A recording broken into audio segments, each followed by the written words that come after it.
everyone. This is the Metropolitan Council meeting, this May 24th, 2023. Welcome. I call the meeting to order, and we have a robust agenda with some very interesting information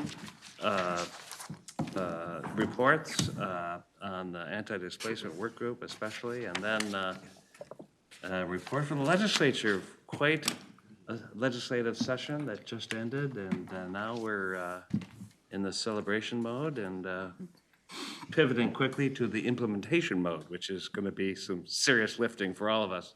So we're going to hear about that, and because of Judge Shetton's schedule, we're going to hear about that a little bit early. So if this agenda is approved by everybody, no dissent, I will consider it approved. We're going to do one action item, that is approval of the minutes from May 10th, 2023. Is there a motion? Second. Thank you, thank you. Any discussion? All right, all those in favor say aye. Aye. Aye. Opposed? Those council minutes are approved. And this is the moment where we have an opportunity for public to speak. But we have only Judd and no public, so, you know. No, I think there are no members of the public. So, Judge Shetton, you have had quite a year. Yeah. And I will say that because I was right near you most of that time, but not all the time that you witnessed. And I would just say at the start, before you do your overview, you do an amazing job, and congratulations.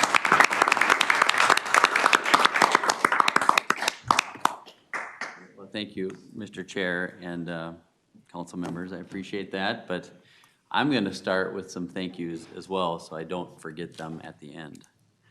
So this was quite a amazing legislative session, and I have a lot to cover here that you will all see in a minute. But like I said before I start, I need to thank Chair Zelli for all the time and effort that he spent with the governor's office, with me, with legislators this last session, Mary Bogie, Lisa Barajas, Angela Torres, Todd Graham, Leslie Canderas, Nick Thompson, Charles Carlson, Ned Smith, Kyle Colvin, Sam Paskey, Representative Hornstein, Senator Dibble, Senator Rest, Representative Elkins, Representative Tabke, Representative Freiberg, Representative Cleavorn, and Senator Latz are all there, and there are many more to thank.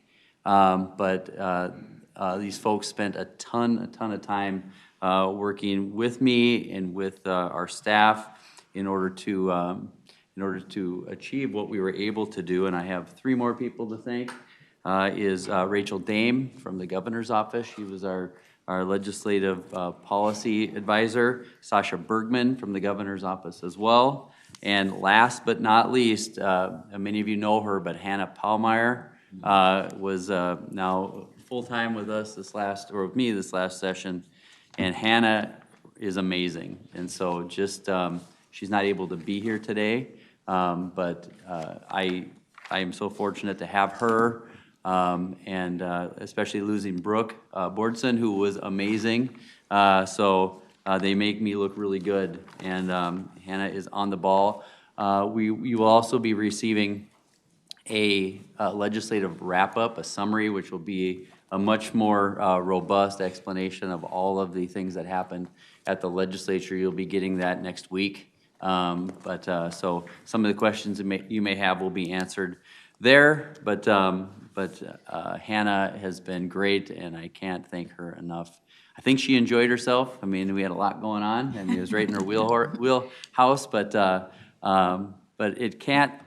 we can't achieve what we're able to do without the help and assistance of all the folks from the different divisions. And I know that I am missing people, but Todd Graham. I mean, just so you know, I was all over Todd Graham with some GIS support needs that I know that he was not really thrilled about hearing from me on a late Friday night, a Saturday, and then a Sunday, and then a few calls with folks up on the Hill. That he was very gracious and able to move some things. I think everybody else kind of expects it.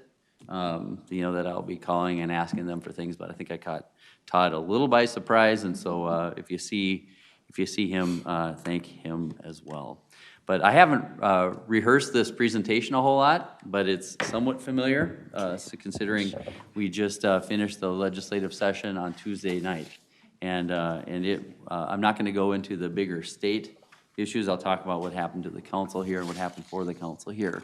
And so first things first, our contents, I'm going to start with our budget bills, talk a little bit about the policy highlights, and then end with the Met Council redistricting legislation that the governor just signed that bill last week.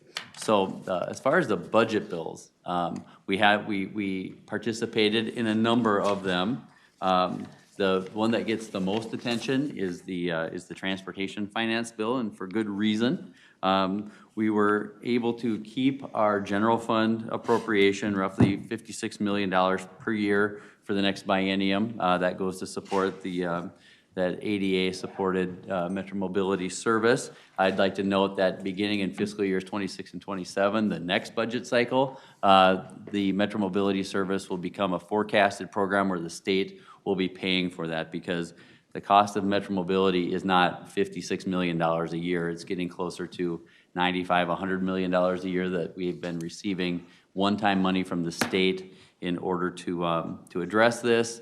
In fiscal year 2019, we were able to, in that budget cycle, we were able to get it separated from our overall transit budget, and then in 2021, we were able to make it a forecasted program. So, so this is the last year that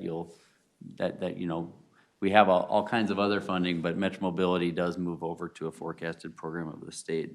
For transit system operations, we're receiving $85.6 million. $50 million of that is for the Blue Line extension. $10 million of that is made available now, and $40 million is made available after a full funding grant agreement is signed before June 30th of 2027. And then there were $3 million for highway BRT development in the Highway 169 and Highway 55 corridors, and Representative Tabke had a lot to do with that.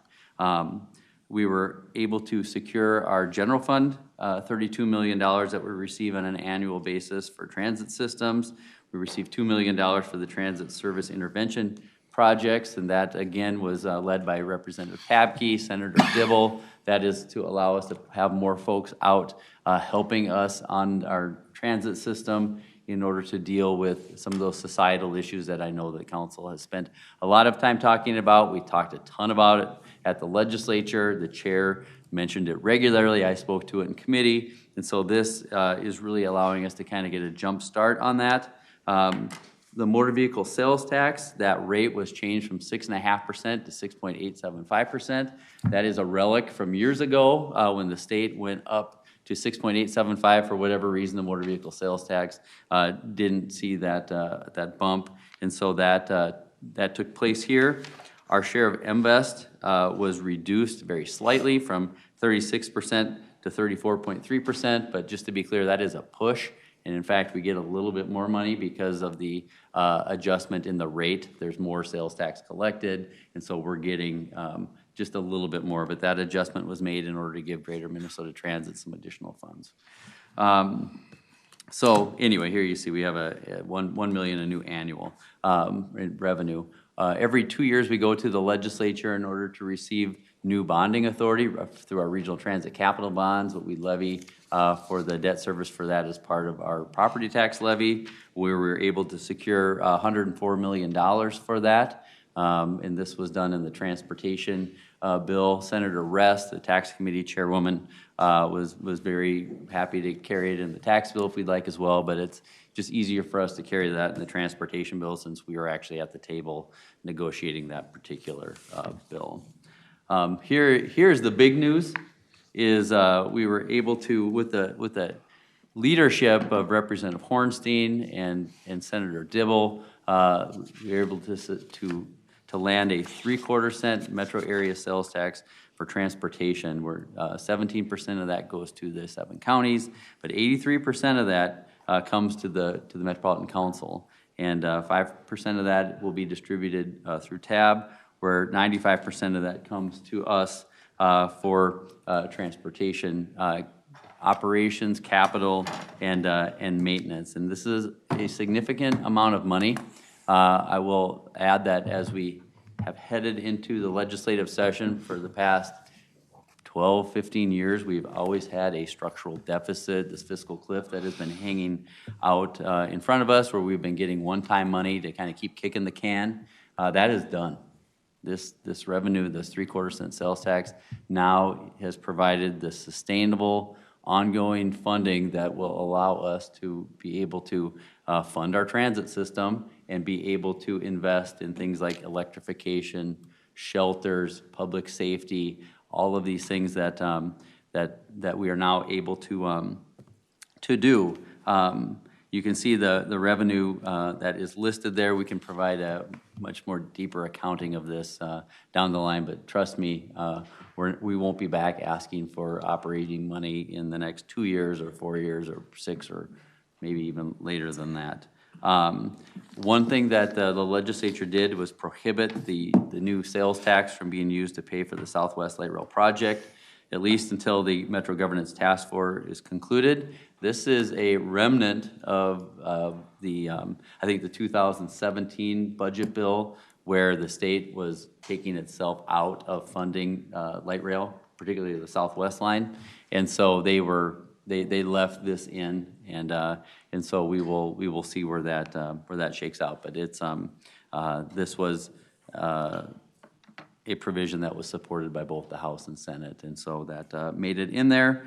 The big deal here is that there is a change in how we operate and work with counties on our transit ways, where previously we had these master operating funding agreements that the counties would pay a particular portion or up to half after federal money, and fair revenue was taken off the top. That is now a responsibility of the council, and the sales tax is going to provide us to be able to have operating control over all of the transit ways. So the blue line, the green line, North Star, orange line, I know there's others, but as we move forward, that those operating dollars are now being provided through the sales tax to the council, so we will not have master operating funding agreements anymore, which I think is which is good to have the operations under the control of the operator. So this is a big deal. I mean, I want to underscore that this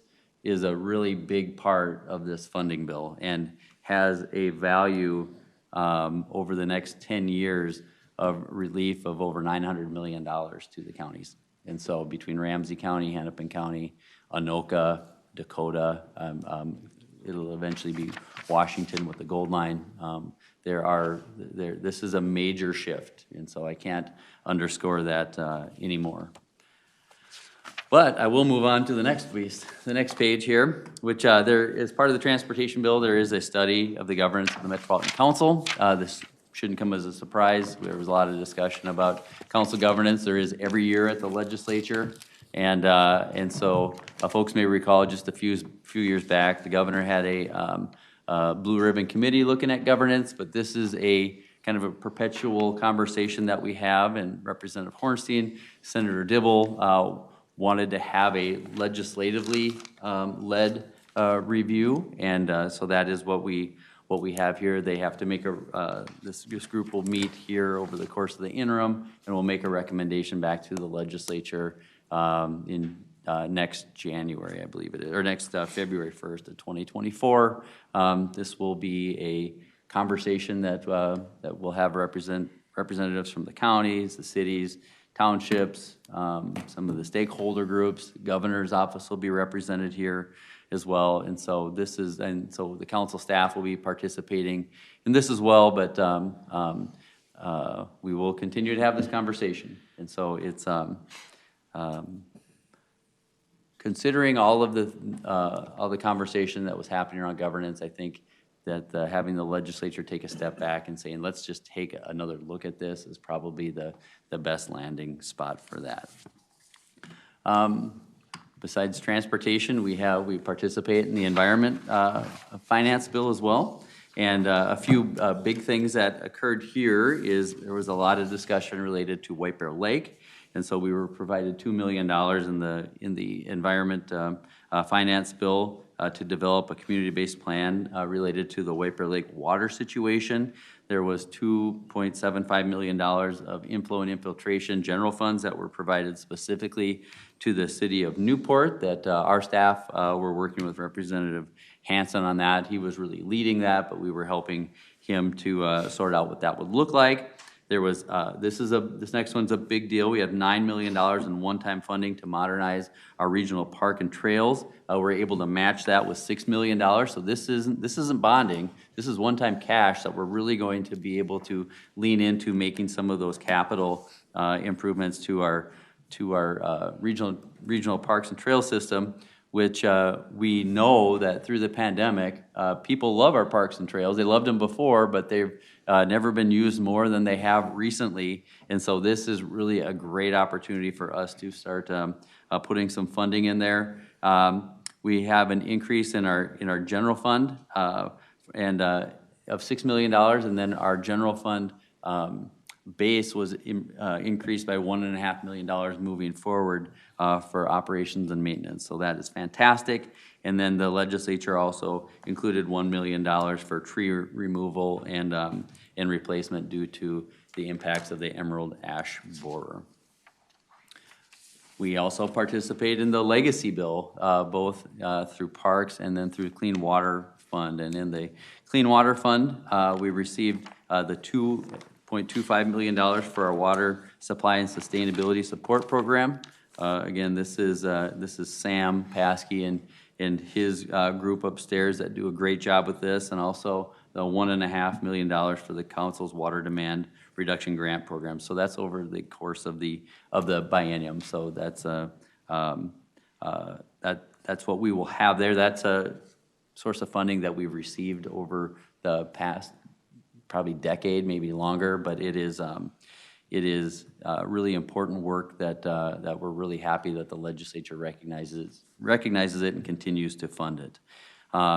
Including the next piece is the Park and Trails Fund, where we're receiving significant support from the legacy funds. For that, we're part of the 40-40-20 split of the funds that go to parks. It's $28.5 million in fiscal year 24 and $25.5 million in fiscal year 25.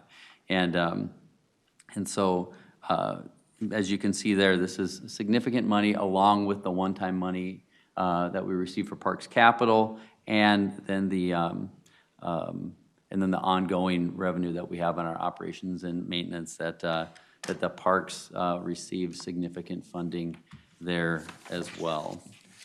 If you were paying attention the last couple of weeks here at the legislature, there was a lot of conversation over bonding. And there was a cash bill that didn't require a supermajority to pass, which was more of a capital investment bill. That wouldn't have been a bonding bill, and then a bonding bill, which requires a supermajority to pass.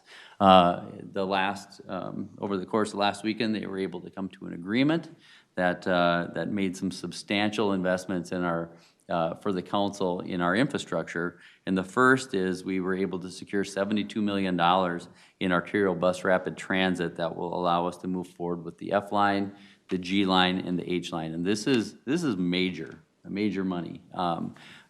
This will help us. Having those funds in place allows us to leverage federal money, federal small starts money for both the F line and hopefully the H line as well.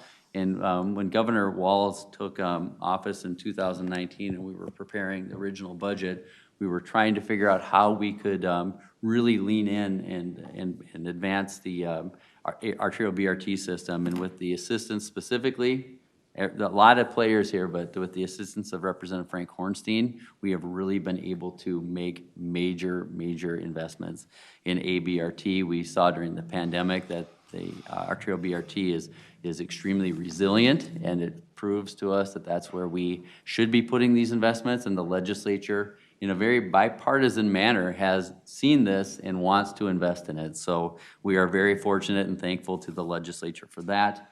There was $7 million included for the Apple Valley Transit Station. $12 million. This is major as well. This is the most money we've received for influent infiltration grants in many years. That the council has a grant program then that we work with communities on where they have to provide a 50% match. But these capital investments, particularly I&I, this is a climate issue. This is a groundwater issue. We are able to go in and fix infrastructure where there is roots or holes or damage that's going on, and keeping our groundwater, our clean water out of our system. We're able to preserve capacity in our system, our pipes, and then it also keeps us from having to clean water and putting it in the river and sending it south. And the legislature has been great about this. Representative Rick Hansen is a champion for this, and I didn't have Rick on my list, and I apologize. He should be on here. Has been a great leader for this. So we are very fortunate and happy to receive that support. And then lastly, I talked about the funding in the environment bill for parks. There's also $16.6 million for parks and trails infrastructure that the council is able to match with. For every $3 we get from the state, we match with $2. So there's a total investment of $27.7 million just in bonding. So this is a banner year. I mean, this is pretty unbelievable. And like I said, it's not just the council, the governor's office. We have legislators that support this. We have interest groups that support this. We've got the implementing agencies that support this. And so there are lots of people who've put in a lot of time and effort in order to manage this, and they all deserve our thanks and credit for that. In the tax bill, I'm just including, this may seem kind of rinky-dink, but it is something that I'd like to point out is that for many years, we've had this issue with the definition of the metropolitan area. Fiscal disparities has one definition, and the statute related to the Metropolitan Council has a separate definition. So we were able to address this. Senator Rest and Senator Dibble were helpful with this in order to actually make them the same. And one of the issues is, and this is not a knock against Rockford or Hanover, but they were outside of the definition of the Metropolitan's definition of the council's metro area, but they were still in the fiscal disparities definition. So over the course of time, they were still receiving the benefit, even though they weren't participating in the roles related to the governance of the council. And so just in the tax bill just recently, we were able to get that cleared up. And just so everybody knows, I did talk to the senators from that area to let them know this is happening. So no surprises, but we were able to get that achieved because we need consistency. And so that we were able to get that clarified and moved on. I'm sorry if I'm running through this. There's just a lot here. So on the transportation policy changes, we were able to get the administrative citations bill passed. This is amazing. We've been trying to do this. Leslie knows. She and I have been working on this bill, I think, probably since 2018. We brought it to the legislature in 2019, but the fact that we were finally able to get administrative citations passed, again, Representative Hornstein, Representative Tabke, Senator Dibble have been our authors on these bills. Representative Elkins have been our authors on these bills for a long time. We almost got it done last year if we actually would have had an agreement, but that's done. We've got, and assuming everybody understands the administrative citations, we're having someone other than a sworn police officer be able to issue a ticket, and then we are also changing the penalty for if you don't pay your fare, it's not a misdemeanor, it'll now be an administrative citation, kind of more like a parking ticket, which makes way more sense. And so hopefully that's going to make a big difference. I got to take a quick drink real quick. With Representative Tabke and Senator Dibble again, we have our transit rider investment program where it's kind of the build out of our administrative citations. It's having those folks more eyes and ears on our transit system. We've got a transit system intervention project that we're working on today in order to lean in on some of those issues on our transit system where we're seeing not necessarily issues related to the transit system, but some of the societal issues with addiction and homelessness and things that we really need to solve or work towards solving. And so we have some funding that I mentioned earlier, the $2 million to help us with that. And then a code of conduct. The state is asking us to prepare that through statute. We have one, but we will spend some time looking at a code of conduct as well. Representative Larry Kraft worked very hard in order to include language in the transportation bill that deals with climate mitigation and adaptation. That's where Lisa Barajas, Angela Torres, Charles Carlson. I can tell you how to pass a bill. I can't tell you what any of this stuff means. They do, and so Lisa's laughing, but it's true. I mean, I just sit there and I go, okay, will you tell them what we can do, what we can't? And so we were able to get that sorted out. That was, from what I'm told, this is a really big deal. So so thanks to them. We have a couple other things that a little bit more minor, but related to MnDOT as we're building our transit our big light rail projects. They're participating in this. They were before, but now it's in statute. We're talking about cleaning standards, things related to our transit system. Part of that comes along with all the new funding, some expectations about how we will be, how our system will look. That is, as folks, I think everybody understands, that is a difficult process for us, but something that we certainly want to work toward. We've got, we're continuing to report on our Southwest LRT expenditures. We're already doing that. This is just a continuation.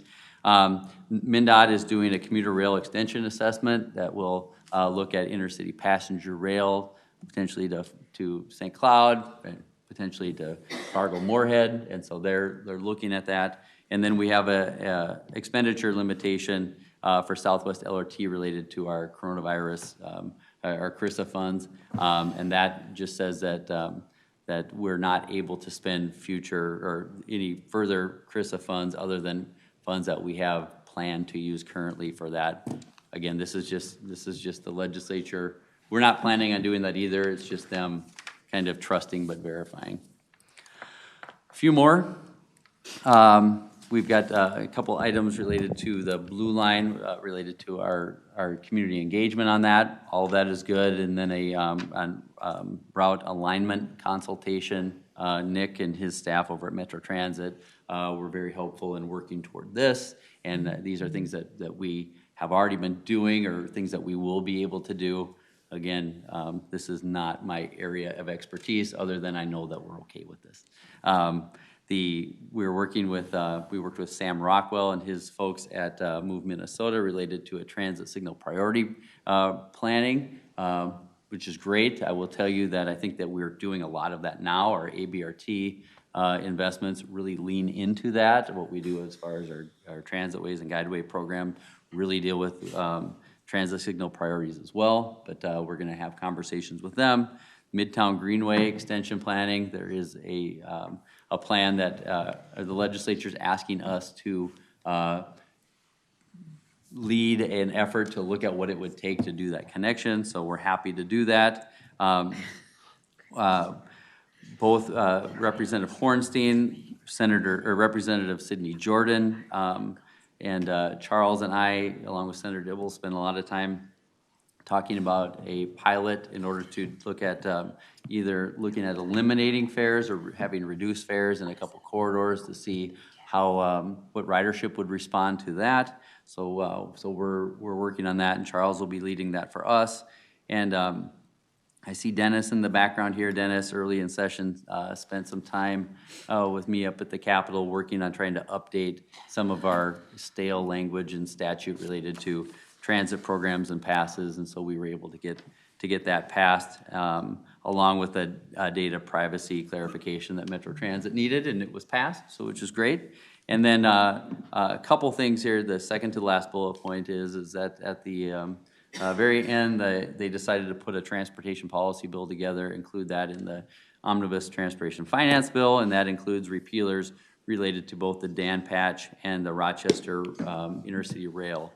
And so when the council was asked about this, just to be clear, is that we weren't weighing in support or against any of these.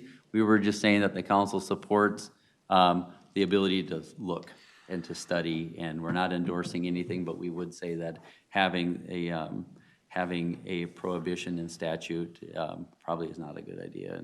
And luckily, we weren't the centerpiece of this, but this is something that I know is a big deal in some of the communities that you represent. Some of them are very for that. Some of them are not for this at all. And so just to the part where I weighed in is we weren't taking a side. We were just saying you should be able to at least look at it.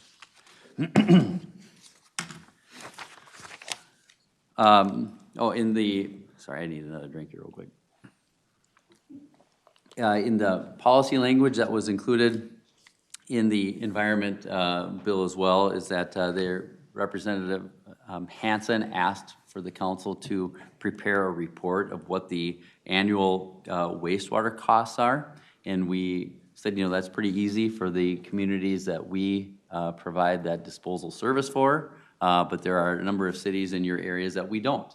And so we'll be working on creating that study. I think that one of the things that he wants to get at is oftentimes communities add additional costs of their own on top of that. And so Ned and his staff will be working on this, but Representative Hansen was very interested in doing this, and we were happy to work with him on that. And then there was also a requirement for the parks implementing agencies to provide access to the parks for at least 4 days each year, which is something I think we should all be for.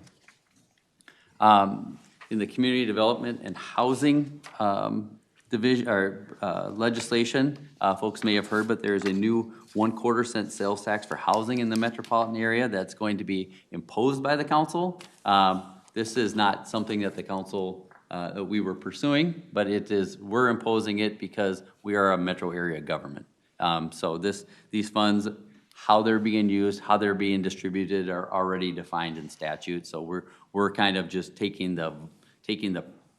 making it happen, but then it's all already set up in statute where 25% goes to state rent assistance account, 25% goes to the Metropolitan City Aid account, and 50% goes to the Metropolitan County Aid account. And we'll have, again, a lot of these things we'll be able to share a little bit more about in the legislative summary that we will provide. And last but not least, we had a Met Council redistricting bill that passed this year, and the governor signed the bill last week. And as part of this bill, there is a process. The Secretary of State has opened that up for people to reapply, and as if you're interested, I would encourage you to reapply. And so the one thing I would like to point out is that the statute allows the governor to do an expedited process, considering there was just a full-blown appointment process that occurred obviously at the beginning of the year, which you all participated in. And so this will be, he has the opportunity to do a much simpler approach without the full-blown nominating committee, and that's a decision for the governor's office to make, but I would not be surprised if that's the approach that they take. And with that, I am going to stop and answer any questions that you have. I have to leave in about 10 minutes, and so if you have any questions, that would be great. Otherwise, we can certainly communicate via email, or you can call me. I know Sue knows how to get a hold of me. And so, actually, and Deb, and Judy and I had a quick texting conversation last week. So with that, I'm going to stop, but last thing I'm going to say is, again, we have great staff and we have great partners. We've got support from the governor's office and the chair and Mary, who really helped us kind of have this landmark type of session. I mean, I can't even tell you. I mean, I'm still in a little bit of shock over how things shook out, considering the how difficult it has been in order to receive funding and to do these negotiations. I've been at the council. This is my 23rd year at the council that I've been leading government affairs, and there's been nothing like this before. I want to say Commissioner Carter, but Councilmember Carter knows, having been at the county board for years and years, how all of this takes so much time in order to shake out. And so I'm very pleased to be able to present this to you. Thank you, Joe. I know we have some questions. Chai and then Tony. Yeah, thanks, Chair. Thanks, Judd. My question relates to the governance task force. And I don't know if it's appropriate for me to ask you to read the tea leaves, but how close do you think the legislature is to making us an elected body? All right, I'll answer that this way. There was a bill to elect the Metropolitan Council that couldn't pass the legislature this last year, and that's why we ended up with a study. Thank you. Yeah, Councilmember Thank Carter. you. Yes, we need to know where we are. Yeah. Thank you so much, Chad, for all of the work that you have done. And I just have to tell you how my heart jumps to know that that conundrum of unsustainable funding that we have been struggling with all this time is ended. You know, will be good for all of us and take us off the barrel that we've been on together, in particular for the county, coming from a county recently. I know how we plan out 30 years, you know, to ensure that we're able to develop the comprehensive work that we are, along with the Metropolitan Council's assistance. So we're all in a barrel when that changes. You know, we've been struggling to get to that sustainable funding, and it has been difficult for our relationship with counties as we've seen the need to change elements of who's paying for what. This will also do us tremendous good as we look to compete federally for the future to have sustainable, at least a state that can support sustainable funding for transit. And I know all our hearts are happy to see that that's happening. Same time, we've had the funding agreement with counties, which you have, you know, everyone here has actually put a lot of elbow and work into, and it's not just looked at funding. You know, it's been very helpful to talk about the various elements of decision-making. And with the funding agreement going away, I realize this isn't a legislative question necessarily, but I look forward to how we continue to craft the relationship, because everybody's looking at and participating is extremely important as we do this work together. It's going to be hinged on, you know, different levers at this point. And we're all glad because we needed that. But we also need to continue, and I'm, you know, certain that all council members would agree, to ensure that we have the collaborative work, the listening here, and, you know, the sharing back with our partners and collaborating together to do this work for the future. Thank you, thank you, thank you. One last question. This is quick. You spoke about the 25 and 50% to city aid and county aid in the area of housing.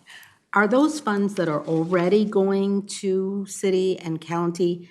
Of course, I know the state rental assistance is there, but is this a new fund for city and county, or are those funds already there and coming to city and county right now? I am going to look over my shoulder at Lisa and have her come on up and explain that. All right, and Who funds? Yes. Mr. Chair, Councilmember Carter, these are new funds, new programs that are set in the Treasury at the state that are specifically meant to be distributed to counties and then to local governments in the metro area. for the metro area. Yep, for that distribution. There's some reporting requirements, eligible activity requirements associated with them, and some clawback provisions if they're not spent appropriately or within the timeframe that's required under the law. Again, thank you for the work to ensure that this comes through. We do have hefty load in the metro area, specifically where housing is concerned, and these funds will help a lot. Thank you. Thanks, Lisa. Thank you, Lisa. Councilmember Barber. Thank you, Mr. Chair. First of all, very excited about a lot of this. For years and years, I've walked around, and every meeting I've gone to, I have slides that show our structural deficit that a lot of my counties and cities will be really happy to not receive anymore. So it's really exciting to see that that's really not the focus of our conversation, where we can really look at long-term planning. Also really appreciate a number of the policy changes, in particular administrative citations. It's not only good practice and policy, it is just the right thing to do, and it's really something we've been advocating for years. And of course, as always, love to see additional funding moving towards EBRT. We've talked a little bit about this already, that with all of the funding that is coming towards us, there are also a lot more obligations. And so we need to make sure we're really cognizant of that. We've been talking with RA and with the chair about building out these financial plans, because now we're responsible for operating and capital maintenance on these lines, which, as he said, is about $900 million in the next 10 years. And so, yes, it is an offset from the counties, but it's an expense we now take on. And so some of those things we just need to keep in mind as we're planning and be reasonable. We'll know a lot more what the numbers really look like as we figure out that capital maintenance plan. Doesn't mean we can't be happy about this, but I think we need to recognize with these policy changes, all of them cost something as well. So I actually have a question for you, and I'm sorry I didn't give you this one before, but with the master and funding agreements, there are a couple of counties that have open agreements that haven't met their obligations to date. So what happens to those? This is some of our favorite parts of what's in the law. Yeah, exactly. So, This is where everyone doesn't like my questions. no, this is a good question. As part of the agreement, of the transportation omnibus bill, there is a provision that says on October 1st, 2023, all those master funding operating funding agreements expire. There's also language that says by September 30th, 2023, any county that has an outstanding obligation must pay that by that point in time. So we do have some agreements where we are owed funding, and so we are going to unhook that tether on October 1st, but we are, the statute or the language requires that we are made whole before that happens. And so it was if you're gonna do a deal, you gotta shake hands, and that was part of the deal. Okay, Mr. Chair, I'm really glad to hear that, because I think it has to be, the step of doing this, looking as we go forward. I have one other question, and it's sort of outside of council, but it ties with our work at TAB, that we get the question a lot. What was the final resolution of corridors of commerce? I'll have to ask someone else. I'll ask the TAB people. I don't know. I know there was a lot of discussion about it. Councilmember Barbara, we weren't from the council Yeah. directly involved, but there was a debate, and I believe a formula was agreed upon. Okay. And that is now part of the legislation. Thank you. I just know the question will come up at TAB next month, and I believe you're presenting it at TAB hopefully next month, so, yeah. Get back specifically what Yeah. the deal Yeah. is. Exactly. I mean, I will say that the corridors of commerce, we were supposed to be done Saturday afternoon. The corridors of commerce kept us sitting in a hearing room for about another 2.5, 3 hours than what we were planning. And so I wasn't, we were sitting there patiently waiting, but the chair and I weren't up there ironing that piece out. Thank you, Mr. I do appreciate that, and it's that long discussion that also takes place at TAB along those lines, which is prompting it. But we'll find out the information ahead of time. Yep. Thank you. Yep, you're very welcome. Councilmember Cameron. I don't have a question. I just wanted to comment and commend you and your team on the absolutely incredible work and the accomplishments that you made this session. I know I don't have quite as many years under my belt, only 7 legislative sessions, but I have my battle scars from them just the same. But it's really incredible what you accomplished, and I think given where we started this session in terms of the discussions around transportation and funding. And I know that there's a lot of headlines out there about, the incredible surplus that we had within government this year. But, keep in mind that we were not the only people asking for funding this session. And so it was extremely competitive, and Judd and his team did a phenomenal job of making sure that the council's priorities were met and exceeded in some capacities. So Well, I thank you. appreciate that, but I am going to throw some thanks to Senator Dibble and Representative Hornstein again. they made very clear to people numerous times that in the world of transportation funding, and particularly transit, is that one-time money only gets you so far, and we needed some sustainable ongoing funding, and that we have a structural deficit and this fiscal cliff that we keep dealing with, and it would have been here much sooner if not for the federal pandemic funds. And that basically kept us afloat since the pandemic hit, and we were going to face a very hard and harsh reality without new money, to the point where we were looking at, if we didn't get funding this session, ongoing regular funding, that our structural deficit for our current transit system was going to be nearly $300 million in fiscal years 26 and 27, which is unbelievably large. So they need a new lobbyist for that one. Councilmember Benta. Thank you, Mr. Chair. I want to add my thanks and kudos, Judd. Following it with the updates that Hannah provided was beneficial, and reading about it in the paper and listening every morning to public radio give updates was beneficial, but this presentation was excellent. And on behalf of the IMPASC members and staff, I want to do super kudos for all of that regional park and open space, the trails, dollars, infrastructure, everything. I participated in a couple of meetings at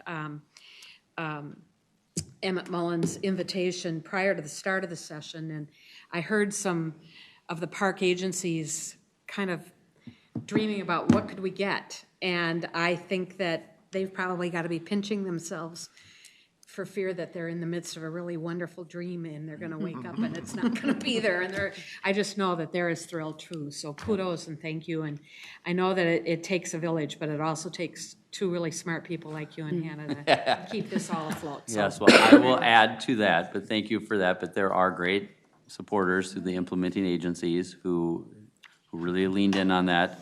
However, I will say that Mary and the chair and I met with the governor's office the Friday after the election, and we put in front of them a one-time capital request for general fund dollars for parks, along with the other things that we did. But that was done very intentionally, of things that we could do to really make these one-time investments that make a difference. And I'm super proud of that. But Emmett and Lisa and Hannah, those folks are great, and so they work with them to do that. And I kind of steer the ship from time to time, but it's we've got people working behind the scenes that are doing a lot of that. Mr. Chair, if I could just add, and the timing, you talked about the little bit of cushion that COVID gave from a fiscal cliff standpoint, but it also exhausted our parks and trails. People were using them much more as a result of the pandemic. And those dollars are going to just, hate to sound so cliche-ish and punish, but they're going to pay dividends in a big, big way in terms of keeping those parks and trails viable and vibrant. So thank you. All right, I got to run here. You're going to run. But I also need to thank Ed Petrie, Marie Henderson, Stuart McMullen. There are all kinds of our staff who participate in this. Just because they're not up in the Capitol with me, I am calling these people constantly and trying to get this information. So I'm sure there's other people I've forgotten, but I'm just going to say thanks to Hannah one more time and to the chair and Mary for all of that. But you can get a hold of me, email, call. You'll get a big report next week. And in the meantime, I got to run. So good to see you.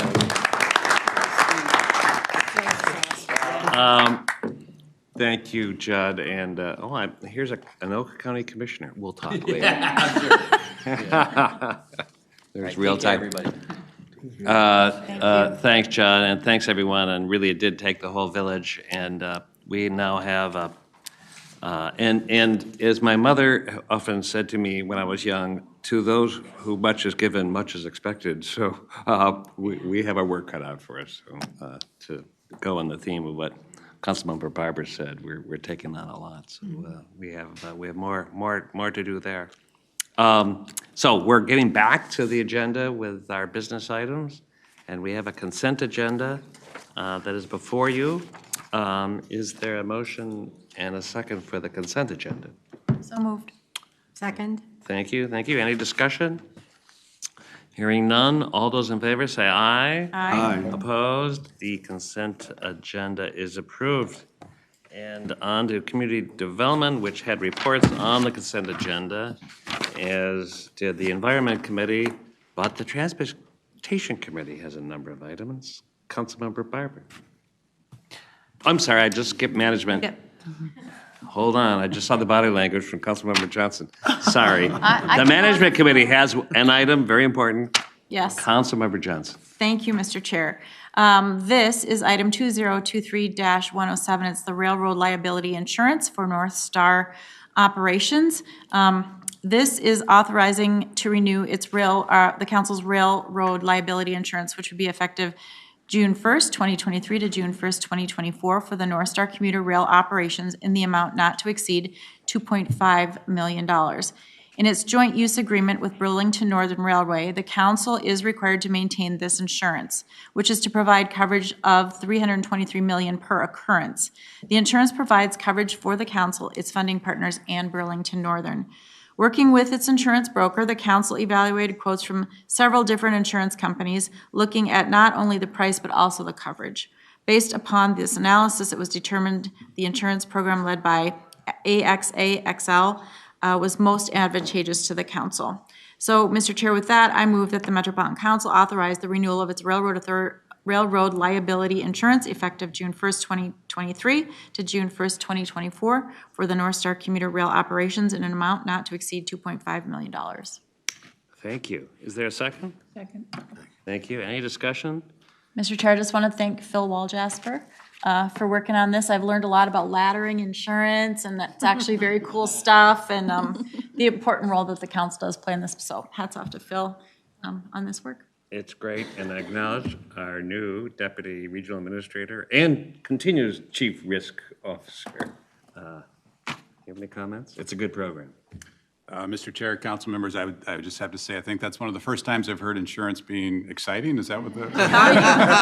So I very much appreciate. Please, everyone, tune into the management committee. It's super That's exciting. right. I really do appreciate that, but thank you for those Yeah. words, and thank you. All right, all those in favor say aye. Aye. Opposed? That motion carried. On, I know we've all been waiting for it, the Transportation Committee. What we always look forward to, Mr. Chair. Mr. Chair, council members, business item number 2023-95, same week, is regarding the contract award and execution of the Metro Gold Line Bus Rapid Transit Woodline Park and Ride Facility. The Metro Gold Line BRT Woodline Park and Ride is a 520-stall structured park and ride in the city of Woodbury. The contract was competitively bid, and council received 3 bids, with Donler Construction submitting the low responsive and responsible bid of $18.3 million. The Office of Equity and Equal Opportunity has determined that Donler Construction has met the 16% DBE goal. Therefore, Mr. Chair, I move that the Metropolitan Council authorize the regional administrator to award and execute contract 22P425 with Donler Construction for construction of the Metro Gold Line Bus Rapid Transit Woodline Park and Ride Facility in an amount not to exceed $18,312,000. Thank you. Is there a second? Second. Thank you. Any discussion? All right, hearing none, all those in favor say aye. Aye. Opposed? That motion carried. Councilmember Barber. Thank you, Mr. Chair. Mr. Chair, council members, business item number 2023-104 is regarding a joint powers agreement with the City of St. Paul Housing and Redevelopment Authority and the City of St. Paul to support the redevelopment of Central Station Block. The council and the St. Paul HRA both own a portion of the Central Station Block. This agreement allows the council and the St. Paul HRA to market their respective parcels as a single site and collaboratively perform work to support the efficient redevelopment of the combined site. The joint powers agreement is the first step of several steps that must be taken to prepare Central Station Block for redevelopment. Therefore, Mr. Chair, I move that the Metropolitan Council authorize the regional administrator to negotiate and execute a joint powers agreement with the City of St. Paul Housing and Redevelopment Authority and the City of St. Paul to support the joint redevelopment of Central Station Block. Thank you. Is there a second? Second. Thank you. Any discussion? Yes. Thank you. Just want to make a very, very quick comment. This is a really important project for the city of St. Paul. This has been a long-term discussion to get all the entities aligned, and I think this is really, really a positive development, both for when we look at transit-oriented development along one of our lines, the Central Corridor, but also it just really shows the cooperation between the entities to get to this point. I will add that when I started as chair, that was over 3 years ago, I was given a short list from the governor, like, you have to solve these issues, and this was on it. And the idea that central block, which we all know nearby here, is an opportunity, and in the meantime, not a great space that would really connect downtown. And I think the city is very excited, and we are really working creatively to advance that. Any other discussion, questions? All right, all those in favor say aye. Aye. Opposed? That motion carried. Councilmember Barber. Thank you, Mr. Chair. Mr. Chair, council members, business item number 2023-106 regarding fare collection consultant with Clever Consulting Group, contract 22P161 for a major upgrade of the cubic fare collection system. Cubic fare collection system will retain much of the hardware infrastructure purchased and installed over the last 19 years, but the technology will be significantly upgraded to include open payments, account-based passes, fare capping, new fare inspection equipment, cloud server, and other major improvements to take advantage of technology improvements that are now available for the council and transit customers. Therefore, Mr. Chair, I move that the Metropolitan Council authorize the regional administrator to execute contract 22P161 with Clever Consulting Group to provide transit fare collection system counseling support for strategic advice, project planning, design overview, vendor proposal review, transition planning, deployment, ongoing operations, and maintenance for the fare collection system upgrade in an amount not to exceed $1.85 million. Thank you. Is there a second? Second. Thank you. Any questions, discussion? All right, hearing none. All those in favor say aye. Aye. Opposed? That motion carried. Councilmember Barber. Thank you, Mr. Chair. Mr. Chair, council members, business item number 2023-113 authorizes staff to apply for the Federal Highway Administration's Charging and Fueling Infrastructure Discretionary Grant Program, and if awarded, negotiate and execute an agreement to receive the funds. This application would request funds that the council would pass through to local partners to build, operate, and maintain public electric vehicle charging stations across our region. The costs the councils would incur are limited to administration of the program, which are covered through existing authorized funds. Therefore, Mr. Chair, I move that the Metropolitan Council authorize the Executive Director of the Metropolitan Transportation Services Division to develop and submit a grant application and related materials for the Federal Highway Administration's Charging and Fueling Infrastructure Discretionary Grant Program, and if successful, authorize the regional administrator to negotiate and execute a grant agreement to receive the funds. Second. Thank you. Any other discussion? All those in Mr. Chair? favor say... Just a quick comment. No. This is a program that will be very beneficial to our region. We have a number of things, even in the legislation that went through, that go throughout the state, things that we're looking at with our Zero-Emissions Bus program. This is a network and things that will help people who own electric cars and things like that. And we've talked a lot about the challenges that we have with the infrastructure, so this program is a great program. And like I said, it's just authorized so that we apply and hopefully are competitive, but a great opportunity. We'll look forward to it. Cross our fingers. Any other questions, comments? All right, all those in favor say aye. Aye. Opposed? That motion carried. Thank you, and thank you, Councilmember Barber. We are now on to our second information item, and we're going to hear from our own Sam O'Connell, and then C. Terrence Anderson, who just walked out, but he'll be back. To hear about the Blue Line anti-displacement report effort ongoing implementation. Welcome, Sam. Thank you. Good afternoon. Thank you, Chair. Thank you, council members. Yes, my partner in crime is walking right in. Sorry, my partner in solutions is walking right in. So C. Terrence will be joining me here in 2 seconds. So for our audience today, My name is Sam O'Connell, she, her, and I am joined by C. Terrence Anderson, Director of Community-Based Research for programs at the Center of Urban and Regional Affairs at the University of Minnesota. Both C. Terrence and I are going to provide an overview of our anti-displacement report. And before we get into the actual report, just want to talk a little thing about language. Although we're talking about anti-displacement, as we've moved through this work, pretty importantly, let's think about this work as wealth building and abundance. And I think that kind of gets us to some better ideas of how we can do this for a community. So we do have a presentation here. And I just want to take one moment to just kind of center us on where this work really began. And it really was in the year of 2020. And at this point, for the Blue Line project, which you see on the original alignment, it's the map on the left-hand side of the screen. You know, part of that yellow portion on that left map shows the alignment going through the Burlington Northern Santa Fe Freight Railroad right-of-way. After many, many, many years, and which I know Chair Zelli could probably share many, many stories, that we understood that that was not going to be a possibility for the Blue Line extension to move forward. So in August of 2020, we came with our communities and we had to announce that we needed to definitely pivot if we were going to serve our communities in this corridor. So our commitment was that we were going to work deeply with communities to look for a transportation solution. This was not what we wanted after many, many years of study and investment, not only by us, but our project partners with Hennepin County and all of our cities and community members as well. But we understand that this was very important to do. I just also want to take a moment and mention that in 2020, this was the year of our first summer of pandemic. So this was also after communities were very much in crisis with the murder of George Floyd. So anxiety was high and trust was low. So we really, as a team, really embraced that we have to just move at the speed of trust.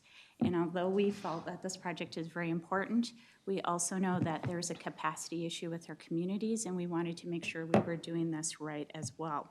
So it was imperative that we did that in terms of moving at the speed of trust with our community members. To just talk at a real high level about what characteristics are of displacement, we really haven't defined, you know, like this, here is what displacement is, and it's only this thing, but it comes through in many different lenses, depending your viewpoint, depending how long you've been in community, depending if you're a resident or a business owner. So we really wanted to just kind of capture the characteristics of displacement, and we know that this is going to be a very deep conversation with many of our community members as well. So I just also want to share that as we worked with CURA to help us guide us through this pathway of the work, another piece of this about moving at the speed of trust was transparency. So before we even began to work with CURA, we developed a request for proposal. That request for proposal to do that work was shared publicly. We had the Blue Line Extension Community Advisory Committee partake and review that proposal, our Business Advisory Committee as well. It was out for the public to even share their thoughts on this. So we really wanted to make sure that folks knew how we were going to go through this work and what that process was. So I just wanted to share that the characteristics of displacement is that we understand that displacement is involuntary. Is displacement. It is moving people, businesses, cultural assets where they truly want to be anchored and where they want to feel home, and it's moving them out of that area. It could be a loss of home or a sense of belonging, which is also, I think, very much what we're hearing through our conversations with communities. It's also knowing that you want to stay, but the price of staying is rising faster than what you could afford, of course, both in the business and residential sense. And that we understand, and this came through in a lot of C. Terrence's work with CURA, is that there's higher displacement rates among our communities of color and BIPOC, and that they have more forces working against them when it comes to displacement. And I think the key piece about this is that as we talk about displacement, is that folks want to live their full lives, and how can we make that happen? So just wanted to share a little bit of some of those characteristics. The vision that was created for the Blue Line Extension anti-displacement work is to minimize those displacements and maximize community benefits that this in our particular situation that the light rail may bring. And the key to do that is by centering community voices and to make sure that we are developing strong anti-displacement, or again, community wealth strategies for implementation as well, so that there was a vision as we entered this work. So the real key here about the goal, and I think this is the kind of the aha moment for all of us, is that ensure light rail investment benefits current corridor residents, right? The folks that are actually living in the corridor, the residents and businesses that bring their full selves to their communities. So I know in so much of our planning, we talk about what will happen in 20 years or 30 years or 40 years or 50 years, but really this is home and this is immediate for our community members. And so that was part of our goal. And then help communities to not just survive construction, but thrive construction. So where can we get 1 + 1 = 3 and not just bring us back to 0, but how can we support communities in thriving? I also want to acknowledge, just like how Jed did, this is in terms of a team. This is not just what I got to work in. I got to work in with a lot of great folks, some of them that are behind me tonight, because we understand that anti-displacement or wealth building touches so much of what the council does, and we need a cross-sector team to help us. So over the last few months, our team has been taking a look at the work that's coming out of the anti-displacement working group, being able to think, where could we begin to maybe fine-tune our tools? What tools can we bring to this? And then think about how we can move into, at some point, implementation as well. So I do want to recognize the good work from our cross-sector team as they've stayed with this work. So the anti-displacement recommendations. I know everybody's had an opportunity to read the 206-page report. So we're going to bring this down to scope and really kind of focus on what those anti-displacement recommendations are. So I'm going to turn it over to C. Terrence. Great. Yeah. Thank you, Chair and council members. It's great to be here today to talk about this very important work. Thank you, Sam, for queuing up this work and putting it into a context that hopefully y'all can sort of frame up this conversation. So yes, hopefully you've got a chance to read the 206 pages report. If you haven't, that's okay. The truth is we really could have written about 2,006 pages in this report. And so this was a very robust conversation over 18 months with the Anti-Displacement Working Group, which included 27 members, which included residents from each of the different cities along the line, organizations who do organizing and advocacy around this line as well, representatives from each of the governments, including the Met Council, Hennepin County, each of the cities along the way. We met over 18 months and we packed a lot in there. I had their attention for 8 hours on 5 different Saturdays, which if you want to come back and look at those meetings, those are all posted online as well too, in addition to the 200 pages. But the truth is we covered a lot, and it went through a research process that included reviewing what did displacement look like on the existing light rail line. So it includes Green Line Central Corridor, existing Blue Line, Green Line Extension. And so we looked at what were the characteristics, what happened, what can we learn from that, both from folks who are on the ground doing work alongside that process, in particular for residents and businesses and culture. But we also, of course, looked into a deep demographic study of this corridor as well too. We completed a full review of anti-displacement policies around the country, so not just related to light rail as well too. And really all of that, including information from each of the governments, information from the residents, businesses, and otherwise along the corridor, really packed in a lot of information over these 18 months. And so yes, there's 206 pages that talk about that. There's probably 2,000 more that we could have written about it. So I encourage y'all to ask questions.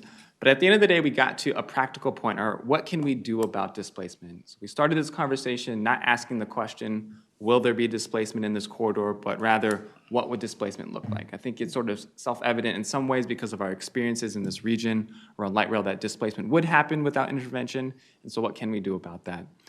The report leads itself to the recommendation section which focuses on 3 key points. The outcomes. The outcomes are sort of what are we going to get if we lean heavily into an anti-displacement approach, right? What do we sort of want to get to at the end of the day? What are the goals? What are the outcomes? What is reflective of abundance and people thriving in this community? What does it mean to, at the end of the day, focus our primary benefits on existing residents rather than a future one? My hope when you read the report is that you see these outcomes, and that's the first thing that we agree on. Because the truth is, yes, there are 17 policies that we think get us to those outcomes. There really is a lot of more, there are much more ways to get there. In our process, I think we centered around 55 different policies that we had distinct and critical study into. And we got to these 17 policies that get us there, right? But there's more than that we can really get to. So I think if we can agree on the outcomes that we're trying to get to, there's a lot of pathways to get there at the end of the day. So the outcomes reflect, I think, the anti-displacement group's best hopes for an anti-displacement approach, but I think, too, their best hopes for the Blue Line Extension project as a whole. Right? These aren't separate projects, they're projects that coexist together. Of course, they were conversations that are happening alongside each other, but I think the community was thinking, of course, about alignment and thinking about the actual block and neighborhoods that they live in. And so the anti-displacement approach isn't just about light rail, it's about the communities that folks live in as well, too. And so that's where the outcomes are pointed. Like I said, there are 17 policies that are supported by research, supported by conversations with governments, reflective of the actual barriers that exist, right? Staff expertise, of course, money, legal frameworks, all those different sort of things that help us narrow down from 55 policies to 17. The 17 policies aren't for each government as individuals, right? It's not all 17 aren't directed towards the Metropolitan Council.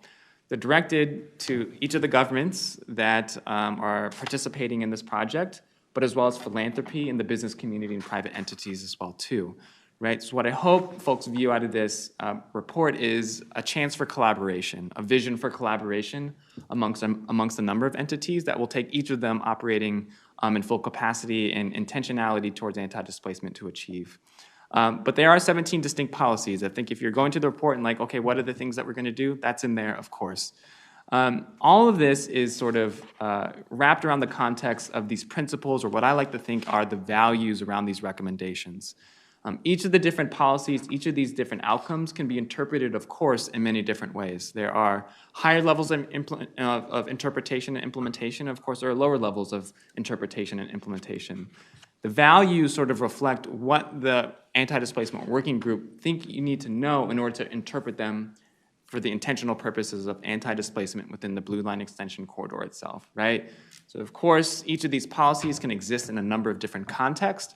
What make these policies fit the context of the communities within the Blue Line Extension corridor and anti-displacement as we might expect it as a result of light rail planning, construction, as well as the long-term operations of it as well. So we'll start with those principles for recommendations. First, being accessible to all. I think this sort of seems like a self-evident point, but I think there's actually a lot of nuance to this point. Accessibility to all in relationship to these policies might be talking about not all policies are available or all resources are available to people who are undocumented. And so ensuring that these policies are available to folks regardless of their citizenship status or residential status in this corridor. It can also be thinking about, while there are a plethora of resources that already exist, right, around business support and renter support, not everybody knows how to take advantage of those resources that exist today. So how do we think about not just creating a body of resources that exist, but actually make sure that they reach to everybody who really need them, right? Some organizations have the capacity to do that work, some organizations don't. And so thinking about building the capacity of organizations and residents and meeting them where they are, rather than hoping that they come to traditional pathways of delivering resources in order for them to benefit from them. So accessibility to all really means a lot of different things. Again, in the report, it sort of gives you a more detailed breakdown about what that means. Measurable with accountability mechanisms. Of course, we're operating, as Sam said, within a corridor that has a high level of distrust. That's just true, right? This sort of historically redlined community, historically disinvested communities that might not view government as having their best interests at heart, right? So part of this project, I think, is not just about finding recommendations that fit. I think actually that was the easy part. The harder part was getting a group of folks who don't tend to sort of sit down in the same room together, have the same analysis over an issue, as well as getting to the same solutions to the issue, right? That's what building partnership and moving at the speed of trust ultimately looks like. And so accountability, right? There's these recommendations, but is there a belief that they will be implemented?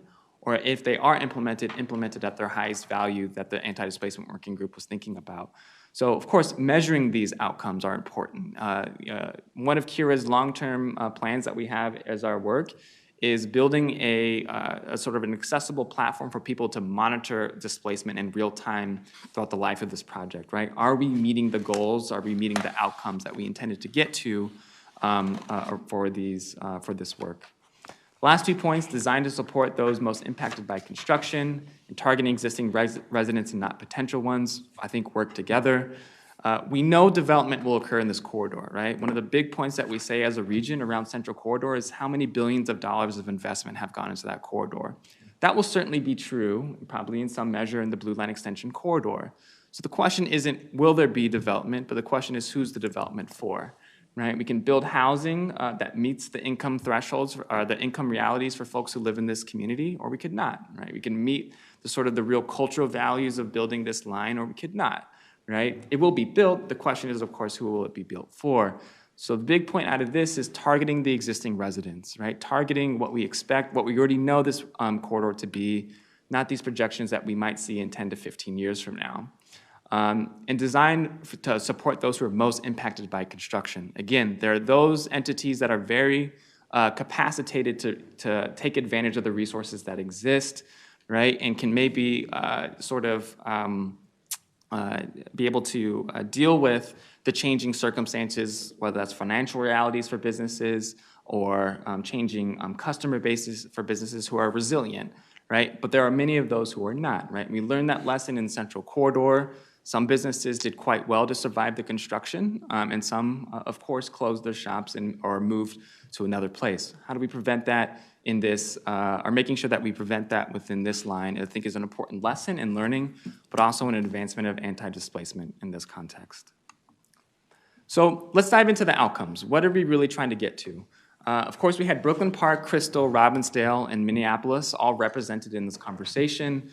One thing to know is, of course, these are 4 different cities that I think displacement would show up differently in each of those 4 cities, right? They have different characteristics, different populations, both in regard to home ownership, value of homes, the projection of what development may look like in each of these areas. Each of them get different characteristics about what we're trying to address.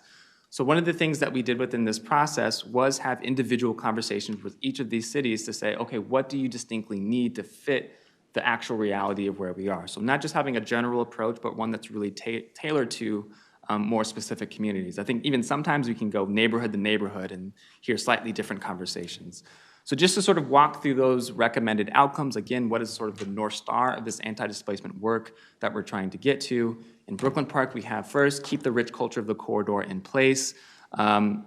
These corridors, of course, are immensely diverse, right? And I think sometimes we sort of build development that's sort of targeting one type of person. But say, for an example, the business spaces that are successful in Brooklyn Park are small business spaces, right? It's a community of high number of immigrant business ownership, first-time business ownership. Building a 50,000 square foot space for retail is probably not trying to attract or try to, I guess, invest in or make space available for the existing population where we see it successful. So there will be development, but keeping the rich culture of the corridor in place means something as minute as providing spaces for small businesses. That sort of connects to the next point, improving the climate for businesses post-construction and prioritizing the development of spaces for small businesses makes exactly that point.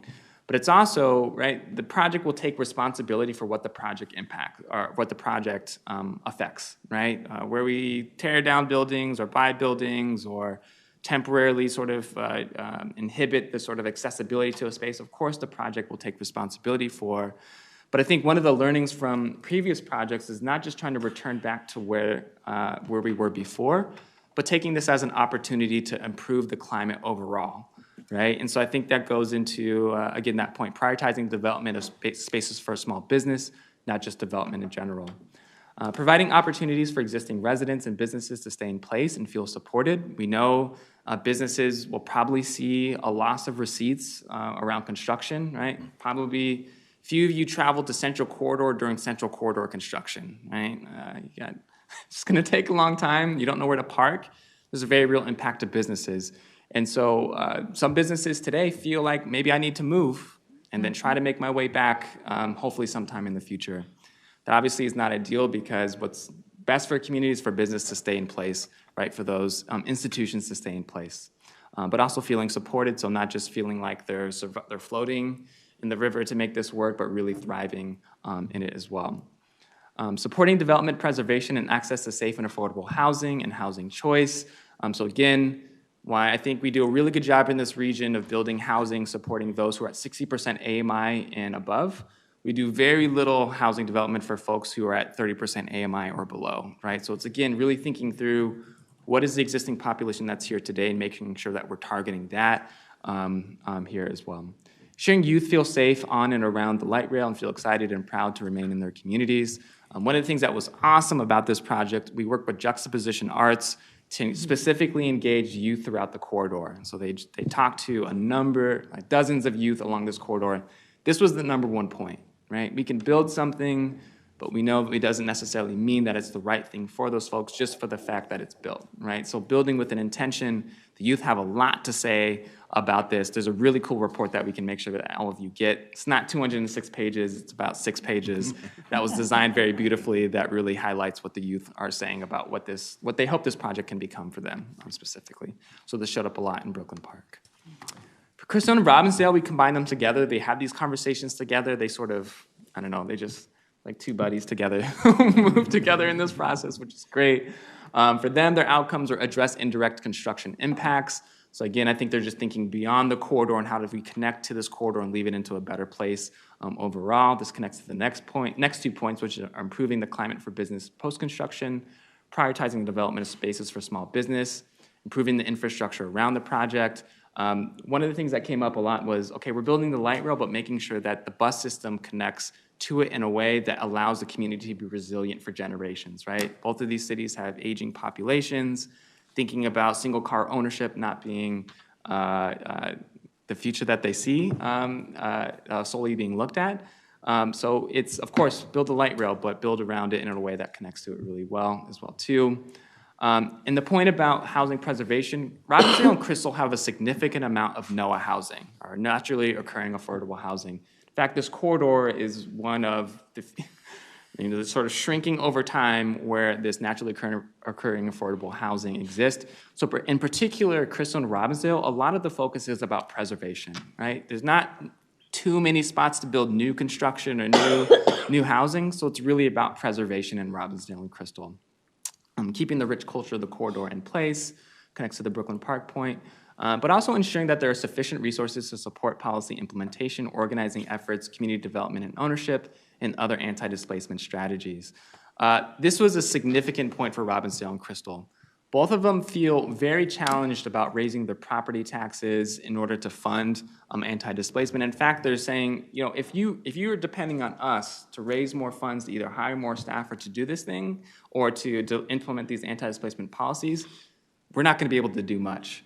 And so part of this is thinking, of course, which I think this is good talking about this at the Met Council, thinking about this regionally, thinking about this as a corridor. And there's going to be a real need in particular for Robbinsdale and Crystal to deliver these, for the strategies that they support, in resources and staff expertise and otherwise.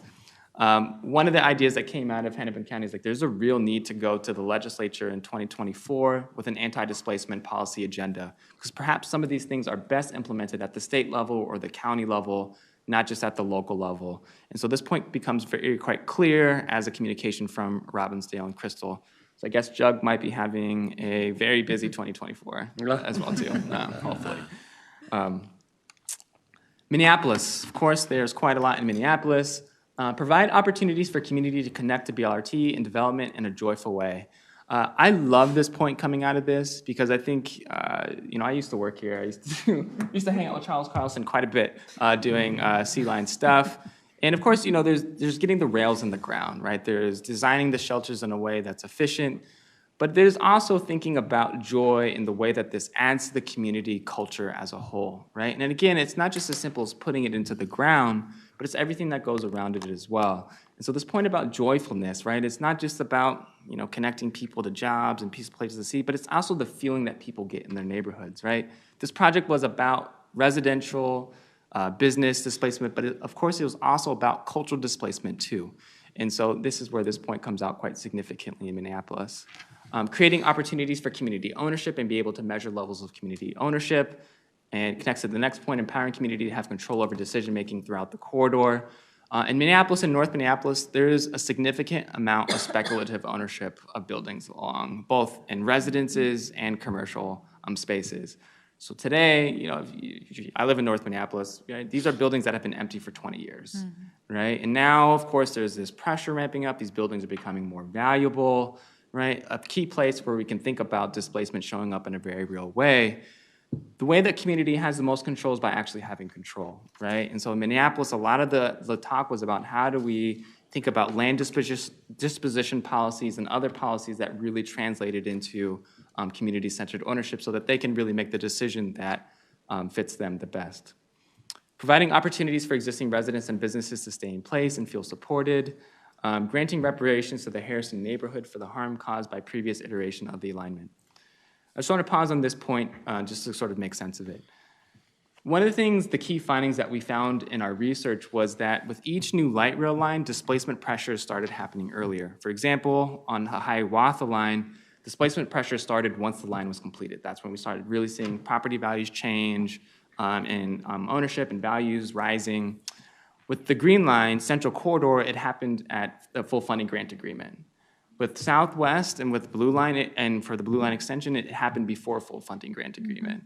Essentially what we're seeing is developers and other folks getting confidence that, okay, the Met Council is gonna do what they say they're gonna do earlier and earlier, and we kind of know what we need to do in that. So unfortunately, what we see in our research for Harrison, which just to sort of locate y'all, is in North Minneapolis, the southern part of North Minneapolis, south of Highway 55, and sort of buttressed by Southwest Light Rail. And so Harrison saw displacement pressures already from this project, right? They had the fastest growing property values in the city of Minneapolis in the past 3 years. Significant amount of land buying and property turnover in their neighborhood. And so part of what community is saying is like the way that we'll trust that you'll care about anti-displacement now is by you caring for its responsibilities in this project's previous iterations. So reparations in this context means like we're not just talking about the existing corridor today, we have to continue this conversation to as this corridor has been discussed or as this project has been discussed over time. And so this anti-displacement approach is for Harrison, even though now the Blue Line extension is not projected to be in their neighborhood, but it's still a relevant conversation to this anti-displacement as in the context of the project as a whole. I'll keep going. Create and enforce structures of accountability for government agencies along the alignment. Sort of talked about this with Brooklyn Park. Ensure that there's sufficient resources to support policy implementation, organizing efforts, and community development and ownership and other anti-displacement strategies. Talked about this with Crystal as well too, Robbinsdale and Crystal. Ensuring there is access to land, housing, and business in the corridor throughout all phases of construction. This other big point, Minneapolis talked a lot about workforce, ensuring that 50% of the jobs from the Botno Light Rail development are held by North Minneapolis residents. Just want to pause and sort of talk about the broader point here. A lot of what North Minneapolis is thinking about is not just how this line is development, but how it sort of supports the development of the community as a whole.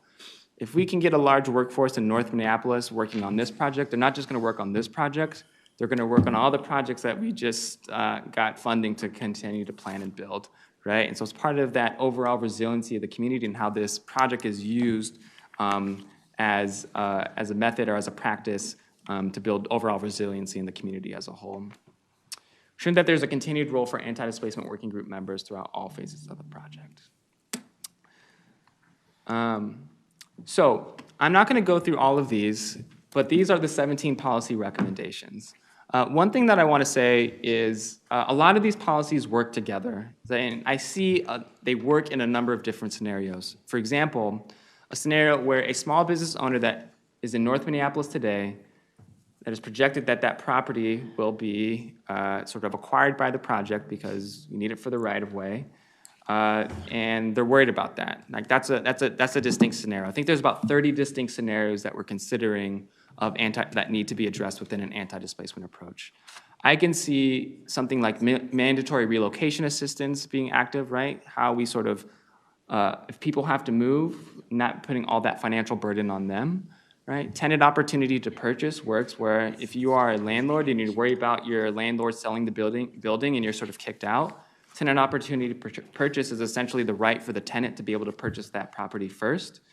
The right to return policy sort of exists as if someone is moved out of the corridor and a new building comes to their place, that means they have the legal right to be the first, to say, yes, I want to move back to that place, right? Our small business grants and small business support could support various aspects of development or redevelopment of those spaces along the way, right? So what I hope, and again, I think you'll really need to read the report because we break down each of these 17 policies in cost considerations, who's the sort of the jurisdiction that would take primary responsibility for implementing it. We talk about timeline, so when should these policies be implemented, right? Before, during, or after construction. And we talk about the role of community, we talk about the different roles that people might play. So each of these policies are sort of talked about, but they ultimately serve to get us to the outcomes that we just talked about at the end of the day. Again, most of these policies can look very different. For example, a rent stabilization policy or a rent control policy, there is no two cities in this country that have the same exact rent stabilization or rent control policy. It looks differently each there. So the report sort of talks about them in the context of how they might exist specific to displacement as a result of a light rail project in the Blue Line Extension corridor.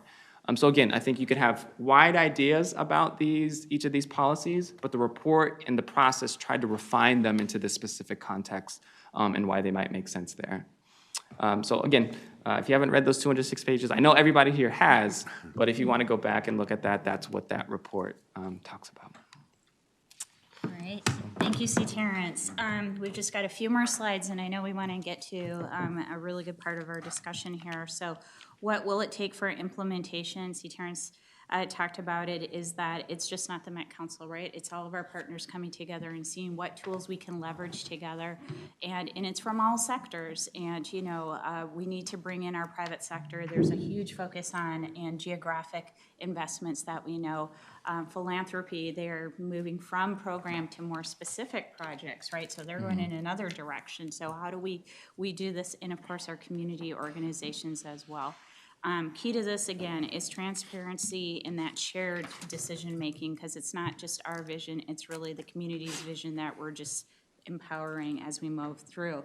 So this was a big report. This was reflective of almost 2 years of work as well. So I just wanted to share what the next step is in really communicating the report itself. So from now into September, really the team at the Blue Line Project Office is really kind of breaking this down. So folks from all of our communities and in perspectives can really understand it. So what does it really mean for residents? What does it really mean for businesses? What does it mean for maybe more Crystal or Robbinsdale, and kind of breaking that down so folks can really get to the meat that they're most interested in.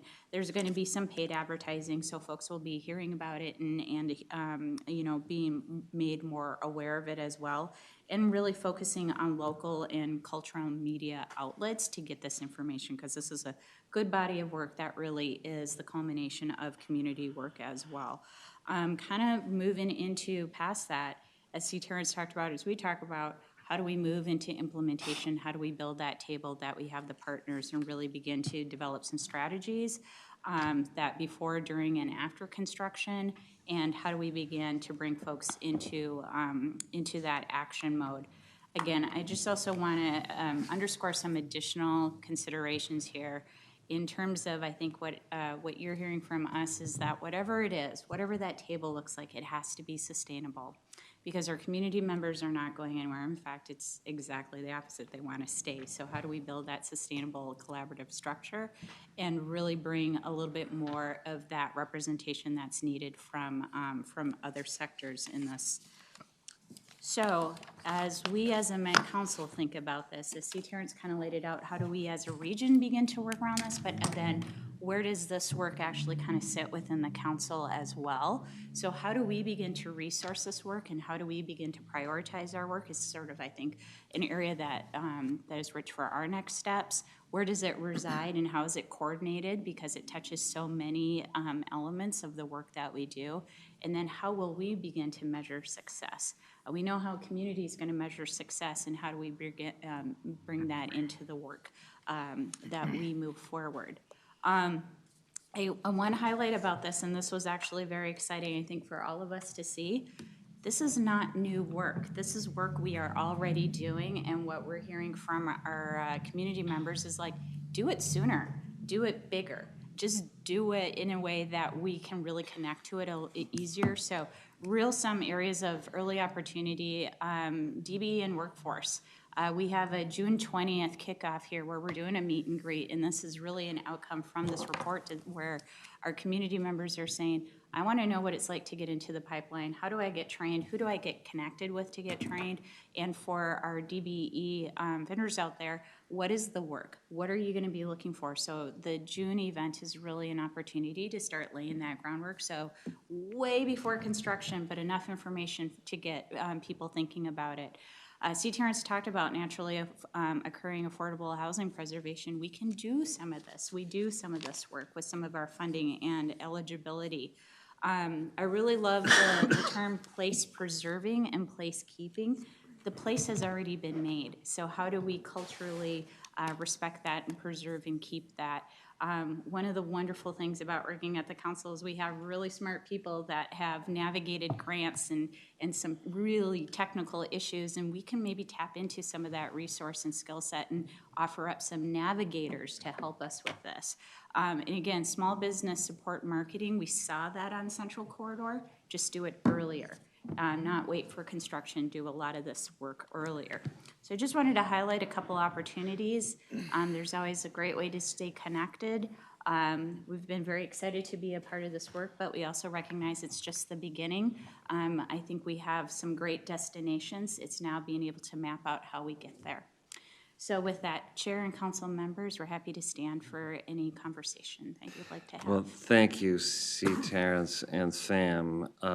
There clearly, you're touching on a tip of a big well, it's not an iceberg. It's a robust study Sure.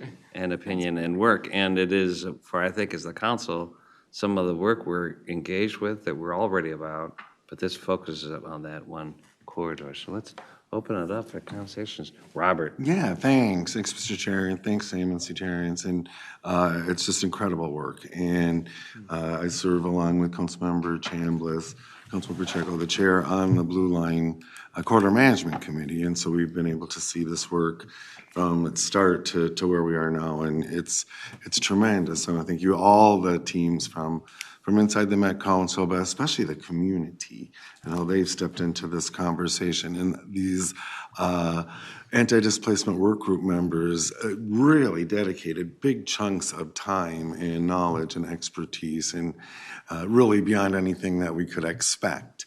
And so I think we should be very grateful to those folks. And I just love this work, and it's generated a lot of conversation in different tables that many of us are at. It's drawn a lot of attention. This doesn't usually happen. This is, pretty much unprecedented work connected to a project like this. And excuse me, during my time on the Minneapolis City Council and my time here as well, I've represented areas that are rapidly redeveloping and ripe for redevelopment. And I think it's no surprise to anyone here that the folks who live in those rapidly redeveloping areas are very aware these plans aren't for them. It's for whoever comes next or whatever comes next. And I feel like with this work, we're taking a really huge step toward saying, no, this is about you, and we're gonna make this about you, local community. And so I think we're just at the strolling place. And as these guys know, and my colleagues who are on the Blue Line Corridor Management Committee serve with me there, I've always been about the implementation.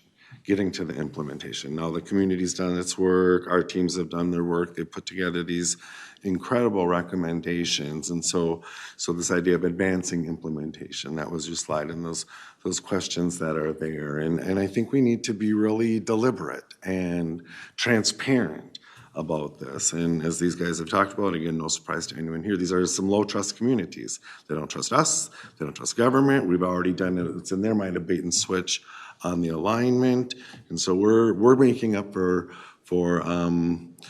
past mistakes. And so I feel like as we get to this point where there's recommendations, we're moving into thinking about implementation, it's really incumbent on the Met Council to take a step towards shaping what this implementation looks like, and that we, to the extent that we can, resource and prioritize this work. And as they've said, as we all know, we can't do this alone, and that there's going to take incredible partners, and you outline those: private sector, philanthropy, community, for sure. And what we can do, and what I think is really our responsibility to do, is to shape that, to put that together, that implementation plan, that implementation group. You know, as you pointed out, as we all know, we have certain resources, not enough to do all of this, but we have some. And other sectors and jurisdictions have resources too. And so how do we create an implementation table where we, leading by example, but we and encourage others, and we put our own resources out as well. And so often in government, when you get to this point, you know, implementation point, suddenly we start playing the kind of the pointing game. Well, we don't do that, you do that, or we don't do that, you do that. And so what I'm hoping for is that at this critical juncture, we, the Met Council, can step in and say, okay, we have some resources. We're willing to discuss how our resources work in this very complicated funding environment. But rather than saying, we don't do this part, I would like us to really start this implementation conversation with what we do, what we have, what we could do. And one thing we talk about this all the time here, you know, one of our strengths is as conveners. And I think as we're trying to put together this complicated jigsaw of potential resources for implementation, that we exercise that fully, that we have jurisdictional authority, but also, you know, this is our project.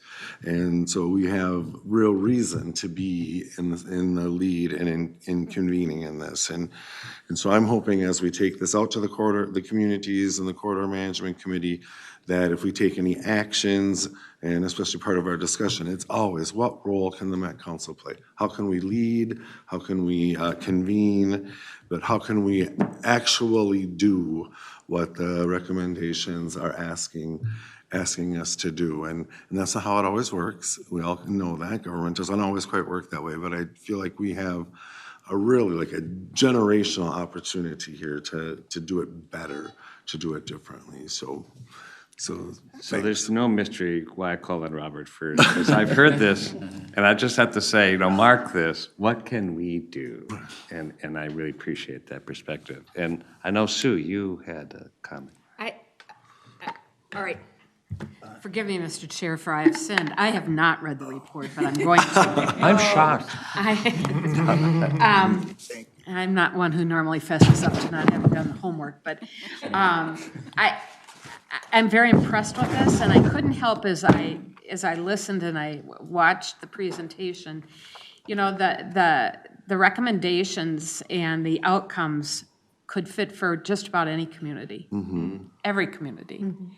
And I think that to the extent that it's possible for us to learn from this as we go about additional projects, it'll be very, very beneficial. I think about a particular project that I've been involved in the last few years, and boy, there's a lot in there that fits with those communities as well. So I want to commend you for this work, and I will read the report, and it'll probably be with a beverage and a lawn chair, but I will read it, so thank you. Yeah, you're all invited. All right, we have Councilmember Barber, then Chad. Very good. Thank you, Mr. Chair. I also want to thank you for this. This is really, really exceptional work. I had the privilege of watching Sam present some of this work at Revolution last fall. And one of the things that I've done at Revolution throughout the years is we have these mobile workshops. You can go out into different communities. I always made a point of going out to communities where there was displacement, gentrification, trying to understand what worked, what didn't work. And some of this conversation is the first conversations I felt where people were really reaching out to communities. Now, we do have to take the next step. We can't just sit and look at it and admire the results, but look at how we can do this better, because I can tell you how well it received at that conference, because people were seeing a new way of doing things where you're really doing true engagement. So very much appreciated. For those of you who haven't read the report, the actual report is only about 49 pages. There's lots of appendices. You can do it in bits and pieces. I highly recommend that you read I definitely go through the Central Corridor Green Line experience. I think you can see some fascinating numbers, but you can do it in little pieces and have some lovely summer afternoons in your lawn chair reading. So, thank you. Thank you. All right. Kale, let's go this way, and then we'll come back. Okay, thanks. Thank you, Mr. Chair. A couple things when you really appreciate when you're talking about this and introduce the subject that you set the stage and you use the words wealth building and abundance. And that just reframes it from what sounds negative. I mean, because anti is a negative word, kind of, it's a positive, but a negative. And so I'd encourage to weave the wealth building and abundance, into more discussions. I have not read the report, but that just really opened, it just set me back and go, okay, now for the communities, how do we build wealth? And I was heavily involved with the Green Line between St. Paul and Minneapolis for construction and building workforce housing and on the Midway Chamber, and there was a lot of lessons learned, and we did what we could to support the businesses that were being impacted by construction. And so I will go and actually look at that, because that was my question, is there were a lot of lessons, positive and negative, learned during that. But I do appreciate really setting that stage, just sets the whole tone for those communities and and I think hopefully that can help repair and build more trust by using those words as well. Thank you. All right, on this side of the table, Mr. Carter. Okay. I just want to say thank you. When I came to Met Council, this is the kind of work I imagined that you guys would be doing. I didn't know you were already doing it. So, and I want to say, time is the most precious thing we have. So if there's ever any time I can give to furtherance of your work, I'm gonna offer that up now. And I just want to say that, there's a lot of mistrust, and, beneath that is fear, because people feel like they're not being valued.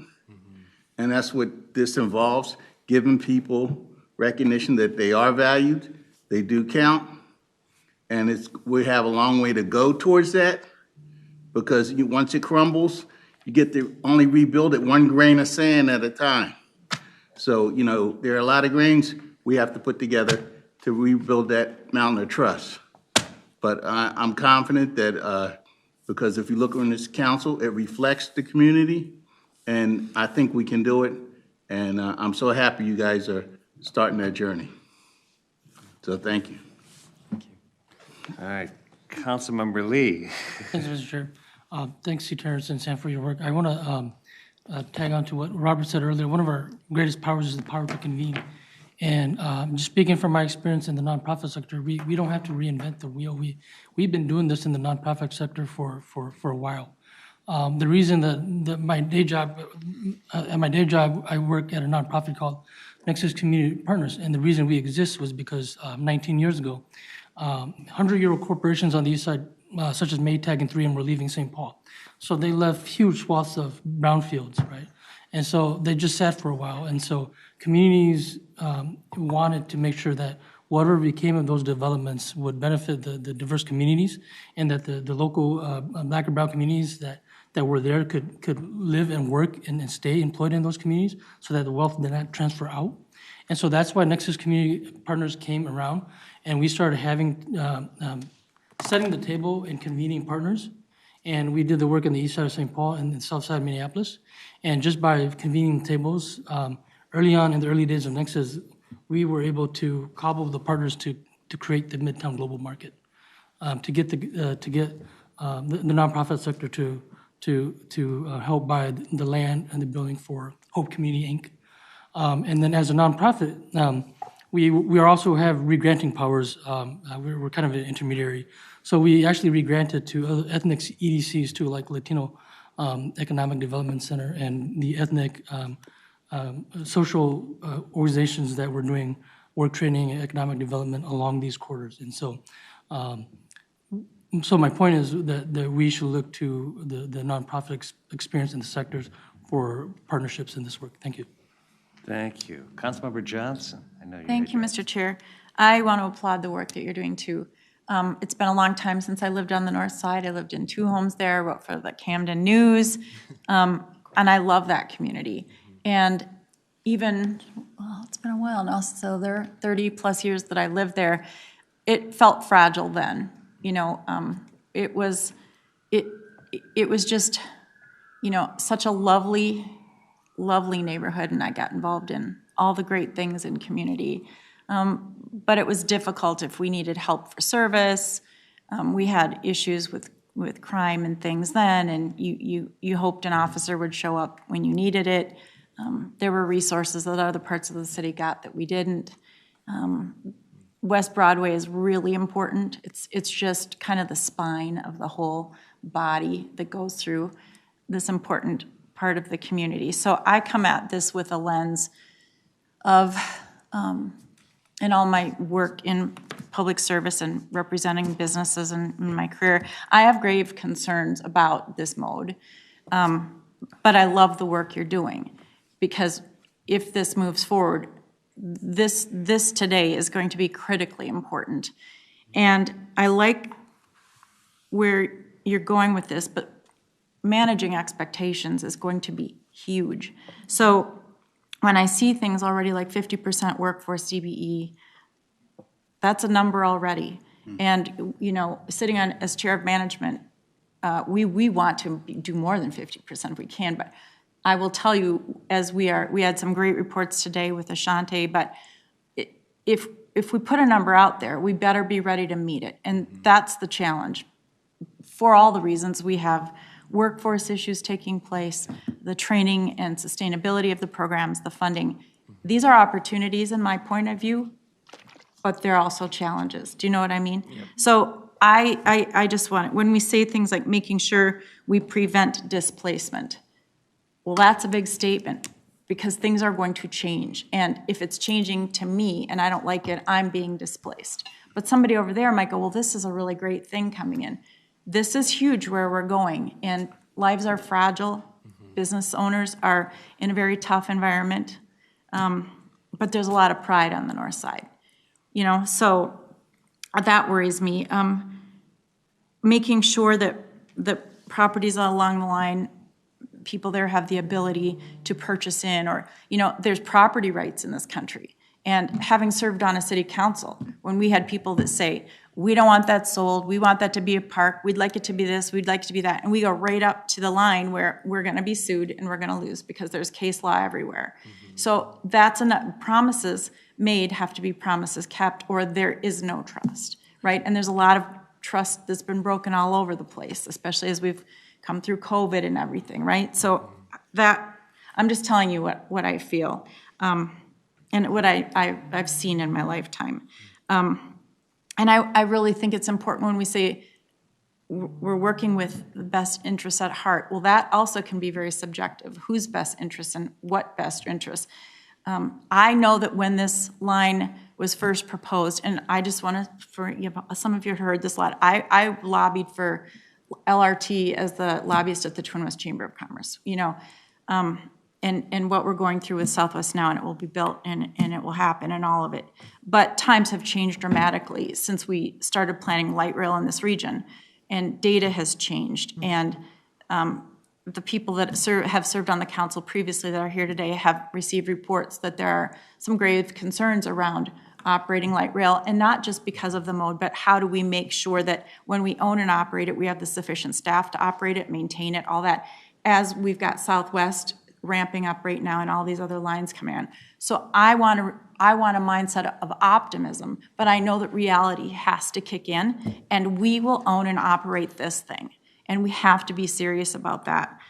I think that I've seen the word safe in here a few times in youth safety. I think it's really important that there be a section on what happens when it's up and running, and if we haven't solved for the societal problems, and I want to say societal problems, we often are under a lens, let me say it that way, a microscope, where Met Council needs to do this. They need to turn the stations and clean them faster. They need to repair them. They need to make sure that crime is halted. We need more police officers. We heard a great report tonight about some assets coming our way with fare checkers. But this is society showing up on our doorstep. And I mean our doorstep as a region, right? We're all in this together. We can't solve these problems alone. There's money in the bills that were coming today.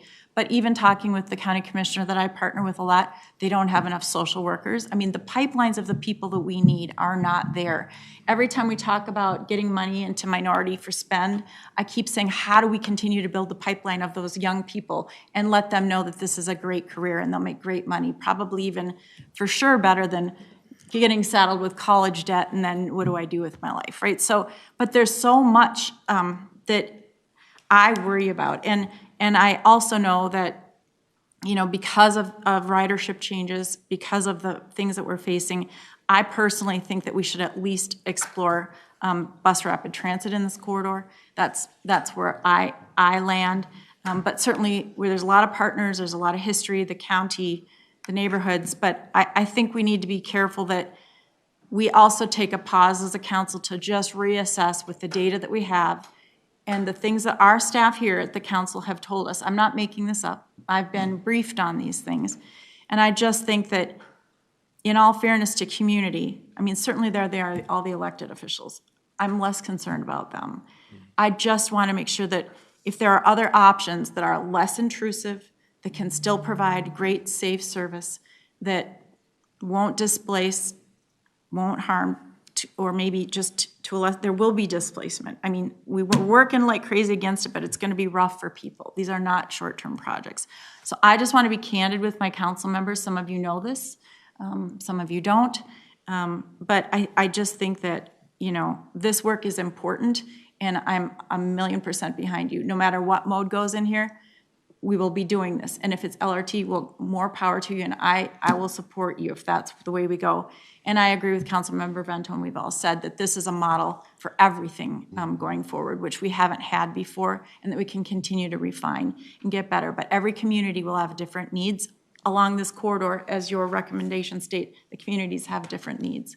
So I just worry that we need to manage expectations, that we might need to take a step back and really decide, is this it? Are we sure? For all the reasons. And, you know, I think just, you know, before we get everybody, and maybe it's a done deal, I don't know, but before we get everybody in the mindset that it's going to be this, I think, for me, I just do want what's best for community, and I'm just not sure LRT is it. But what you are doing tonight, which is what we're being briefed on, I am very grateful for it. And I would just say, we just have to manage those expectations, because when community hears that this is what we're gonna do, then it doesn't happen, or maybe we beat our expectations, that's even better. But even all those units of government along the line, you're hearing from Robbinsdale, Crystal, I'm a former local official. There is not a lot of extra money to even do the things we're supposed to be doing right now. So maybe there will be a statewide solution to this, but we don't know. So for myself and my vote, I'm going to continue to take everything in and get behind all of this, but I want more options for that corridor, maybe something that will be less impactful and bring better results. That's where I'm coming from. So thank you, Mr. Chair. All right, thank you. We have time for two more comments. Tony, did you have your hand up? I did. And I have to just say that with all of the thoughts that we're sharing tonight, the challenges, the opportunities, I'm just jealous. I was here, I was on the corridor management committee for the Green Line. And this, council members, is so incredibly different. And I have to thank those who have been here at the table and who have been teeing up this work and supporting the opportunity for something like this to actually happen.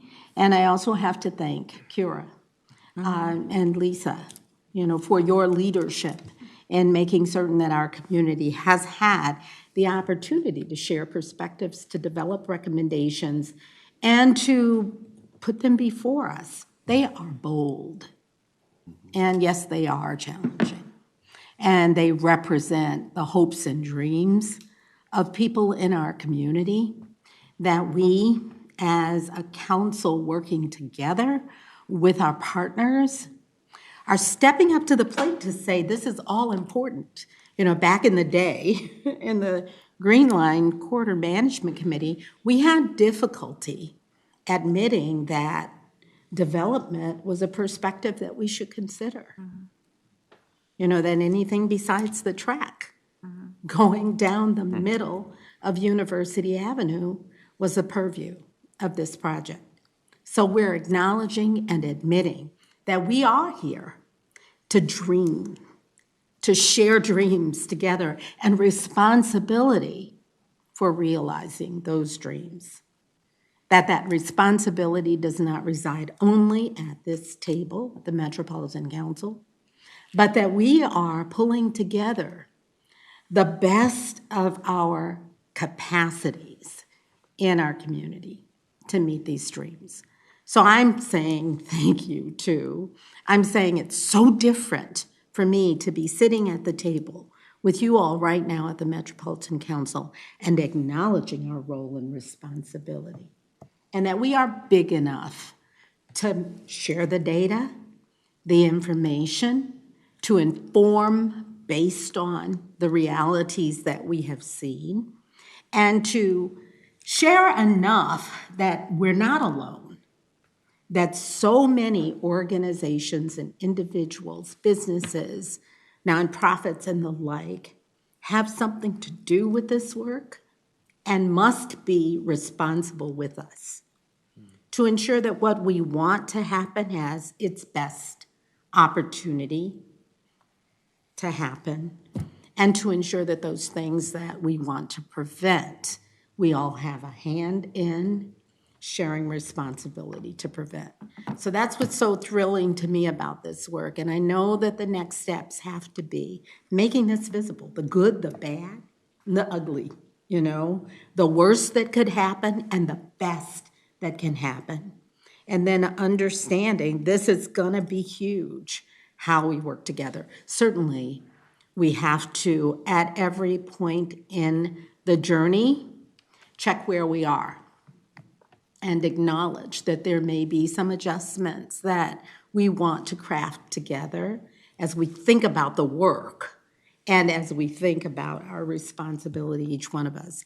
I think our biggest challenge right now is to share this broadly, is to make sure that there are enough questions that can be asked about it, is to each one of us think about the organizations that need a hand in this, and to provide those opportunities for those questions to be asked. So I'm just going to encourage you, Lisa, in all that you do in the next phases of this work, to bring it on, to make sure people are able to see this, criticize this work, and help us build it forward. That we have questions that we are able to call out and responses that we are able to share, and then to allow criticism of that work to happen again. We have some time, not a tremendous amount, but how wonderful that you've provided this information today and that it gets blasted out so that all our partners and more. I love the fact that Juxtaposition Arts, for example, has had a hand in responding. And there are more organizations like those. Certainly the young people who came to us last week at our meeting and were able to share recommendations for our regional development guide are organizations who should be engaged at this point as well. It is not simply, although it is importantly focused on the geography, but if we think about those that are impacted as the generations that come before us, that will be moving forward into the future. And I think there's a way of making this geographically specific, but also generally exciting and available for people in our region to engage in. So thank you. Let us know what we can do to help make this information available, visible, widely engaged. I look forward to hearing more. Thank you. Thank you. And I'm emotional a little bit about this. you are emotional, and I'd say somewhat articulate. Wendy, and we're going to have Riva the last word here. Thank you, Mr. Chair. This has been a fascinating discussion, and I did read the report. It was a couple weeks ago, so I've been picking through it again during the meeting here. But it really shows how there are drastic differences in culture and the role of government in different parts of the region. Because, and I'm saying this as somebody who my grandma, her house was torn down to build Interstate 94 through North Minneapolis, and she moved several blocks away, and I hung out at her house a lot. So I have a lot of affection for North Minneapolis. But I've also spent 30 years plus living in Lakeville, and the thought of having a $2 billion plus project go into a community and then spend additional money to try not to redevelop in certain ways is a real challenge for me to get my head around. LRT, if you're gonna do it, you better have a whole lot of development to support it. And to Judy's point, if you don't want to redevelop, BRT will still cause redevelopment, but not as intensely and with as much displacement as an LRT line would. So that is something that I think people need to consider. But having lived the last 30 plus years in a place where infrastructure was desperately needed, like just to give one example, Scott County connected to Interstate 35 in Lakeville, and the interchange went from 2,000 cars a day to 20,000 cars a day overnight. And Lakeville said, we need a bigger interchange. And MnDOT said, well, sucks to be you, there's no money. So Lakeville and Dakota County had to pay for the upgraded interchange, the majority of the funding for it. So to watch all of this of you get a big investment and then somebody else is supposed to pay to craft what happens around that is sort of alien to what happens to other parts of the region. There has been no, hey, development is giving you trouble, let's give you some more money to make it better for the neighborhood money in a lot of parts of the region.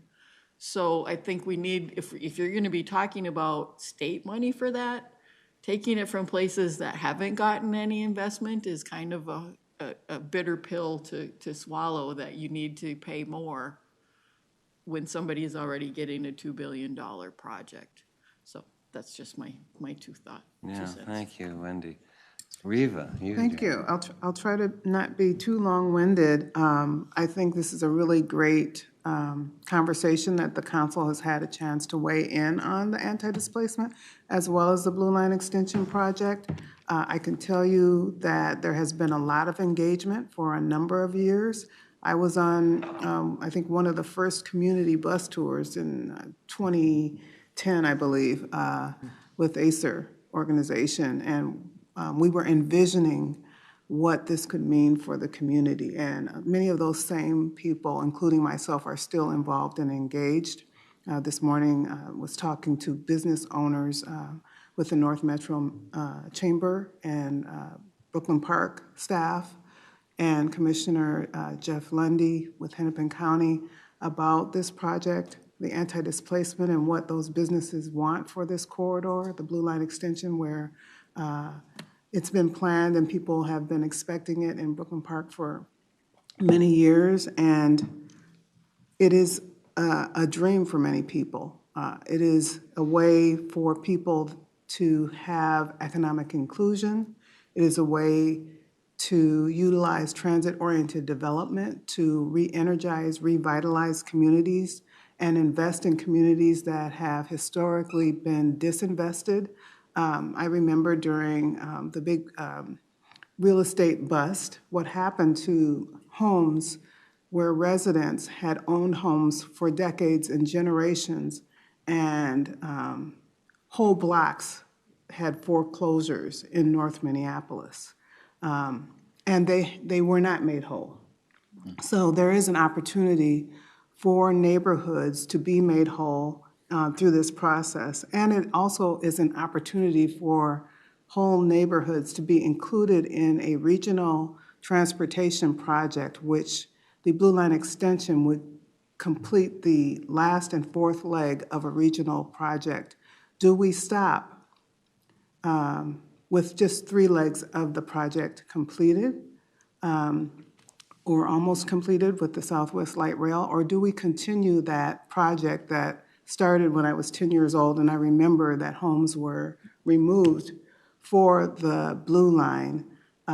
It is a long process. We do have short-term challenges throughout that process, especially when it's that long. So that is to be expected, especially with projects that are as large as this. But there's a lot of opportunity to have further engagement with businesses, for community members, for businesses, for philanthropists. Commissioner Tony Carter talked about, bringing this information out to the community. They can learn about policy and how that process works. They can look at the policy recommendations and see those pieces that you have outlined in the detailed documentation of who's involved, who are the partners, because they're asking those questions today.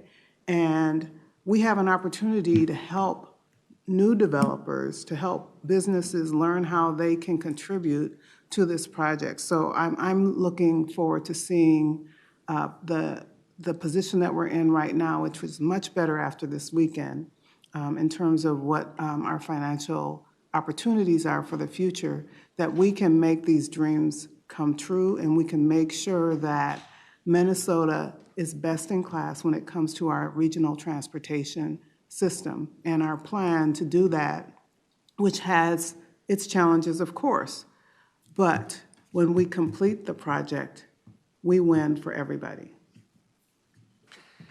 Well, thanks, everyone, and thanks for spending a little extra time. This is an incredibly important report. It is just the beginning. I've said this to C. Terrence. We're now talking about what do we do with this body of information. We will be talking about implementation, and that is not a straight line. So great conversation and comments today. Thank you so much.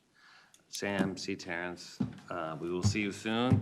And for those who are not on the CMC, you're welcome to tune in or come by. There will be an opportunity to hear more about this process in the future. And as it started saying, there's a role for Met Council. We're going to figure that out. So with that, this was a great meeting. We started with all this money, and then we realized how much we need. So, Deputy Administrator, any reports? Anything you'd like to say?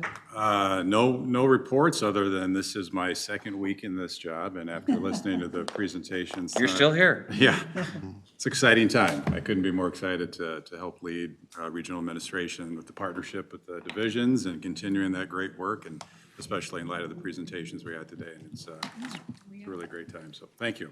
Really great. And our Chief Counsel? All right.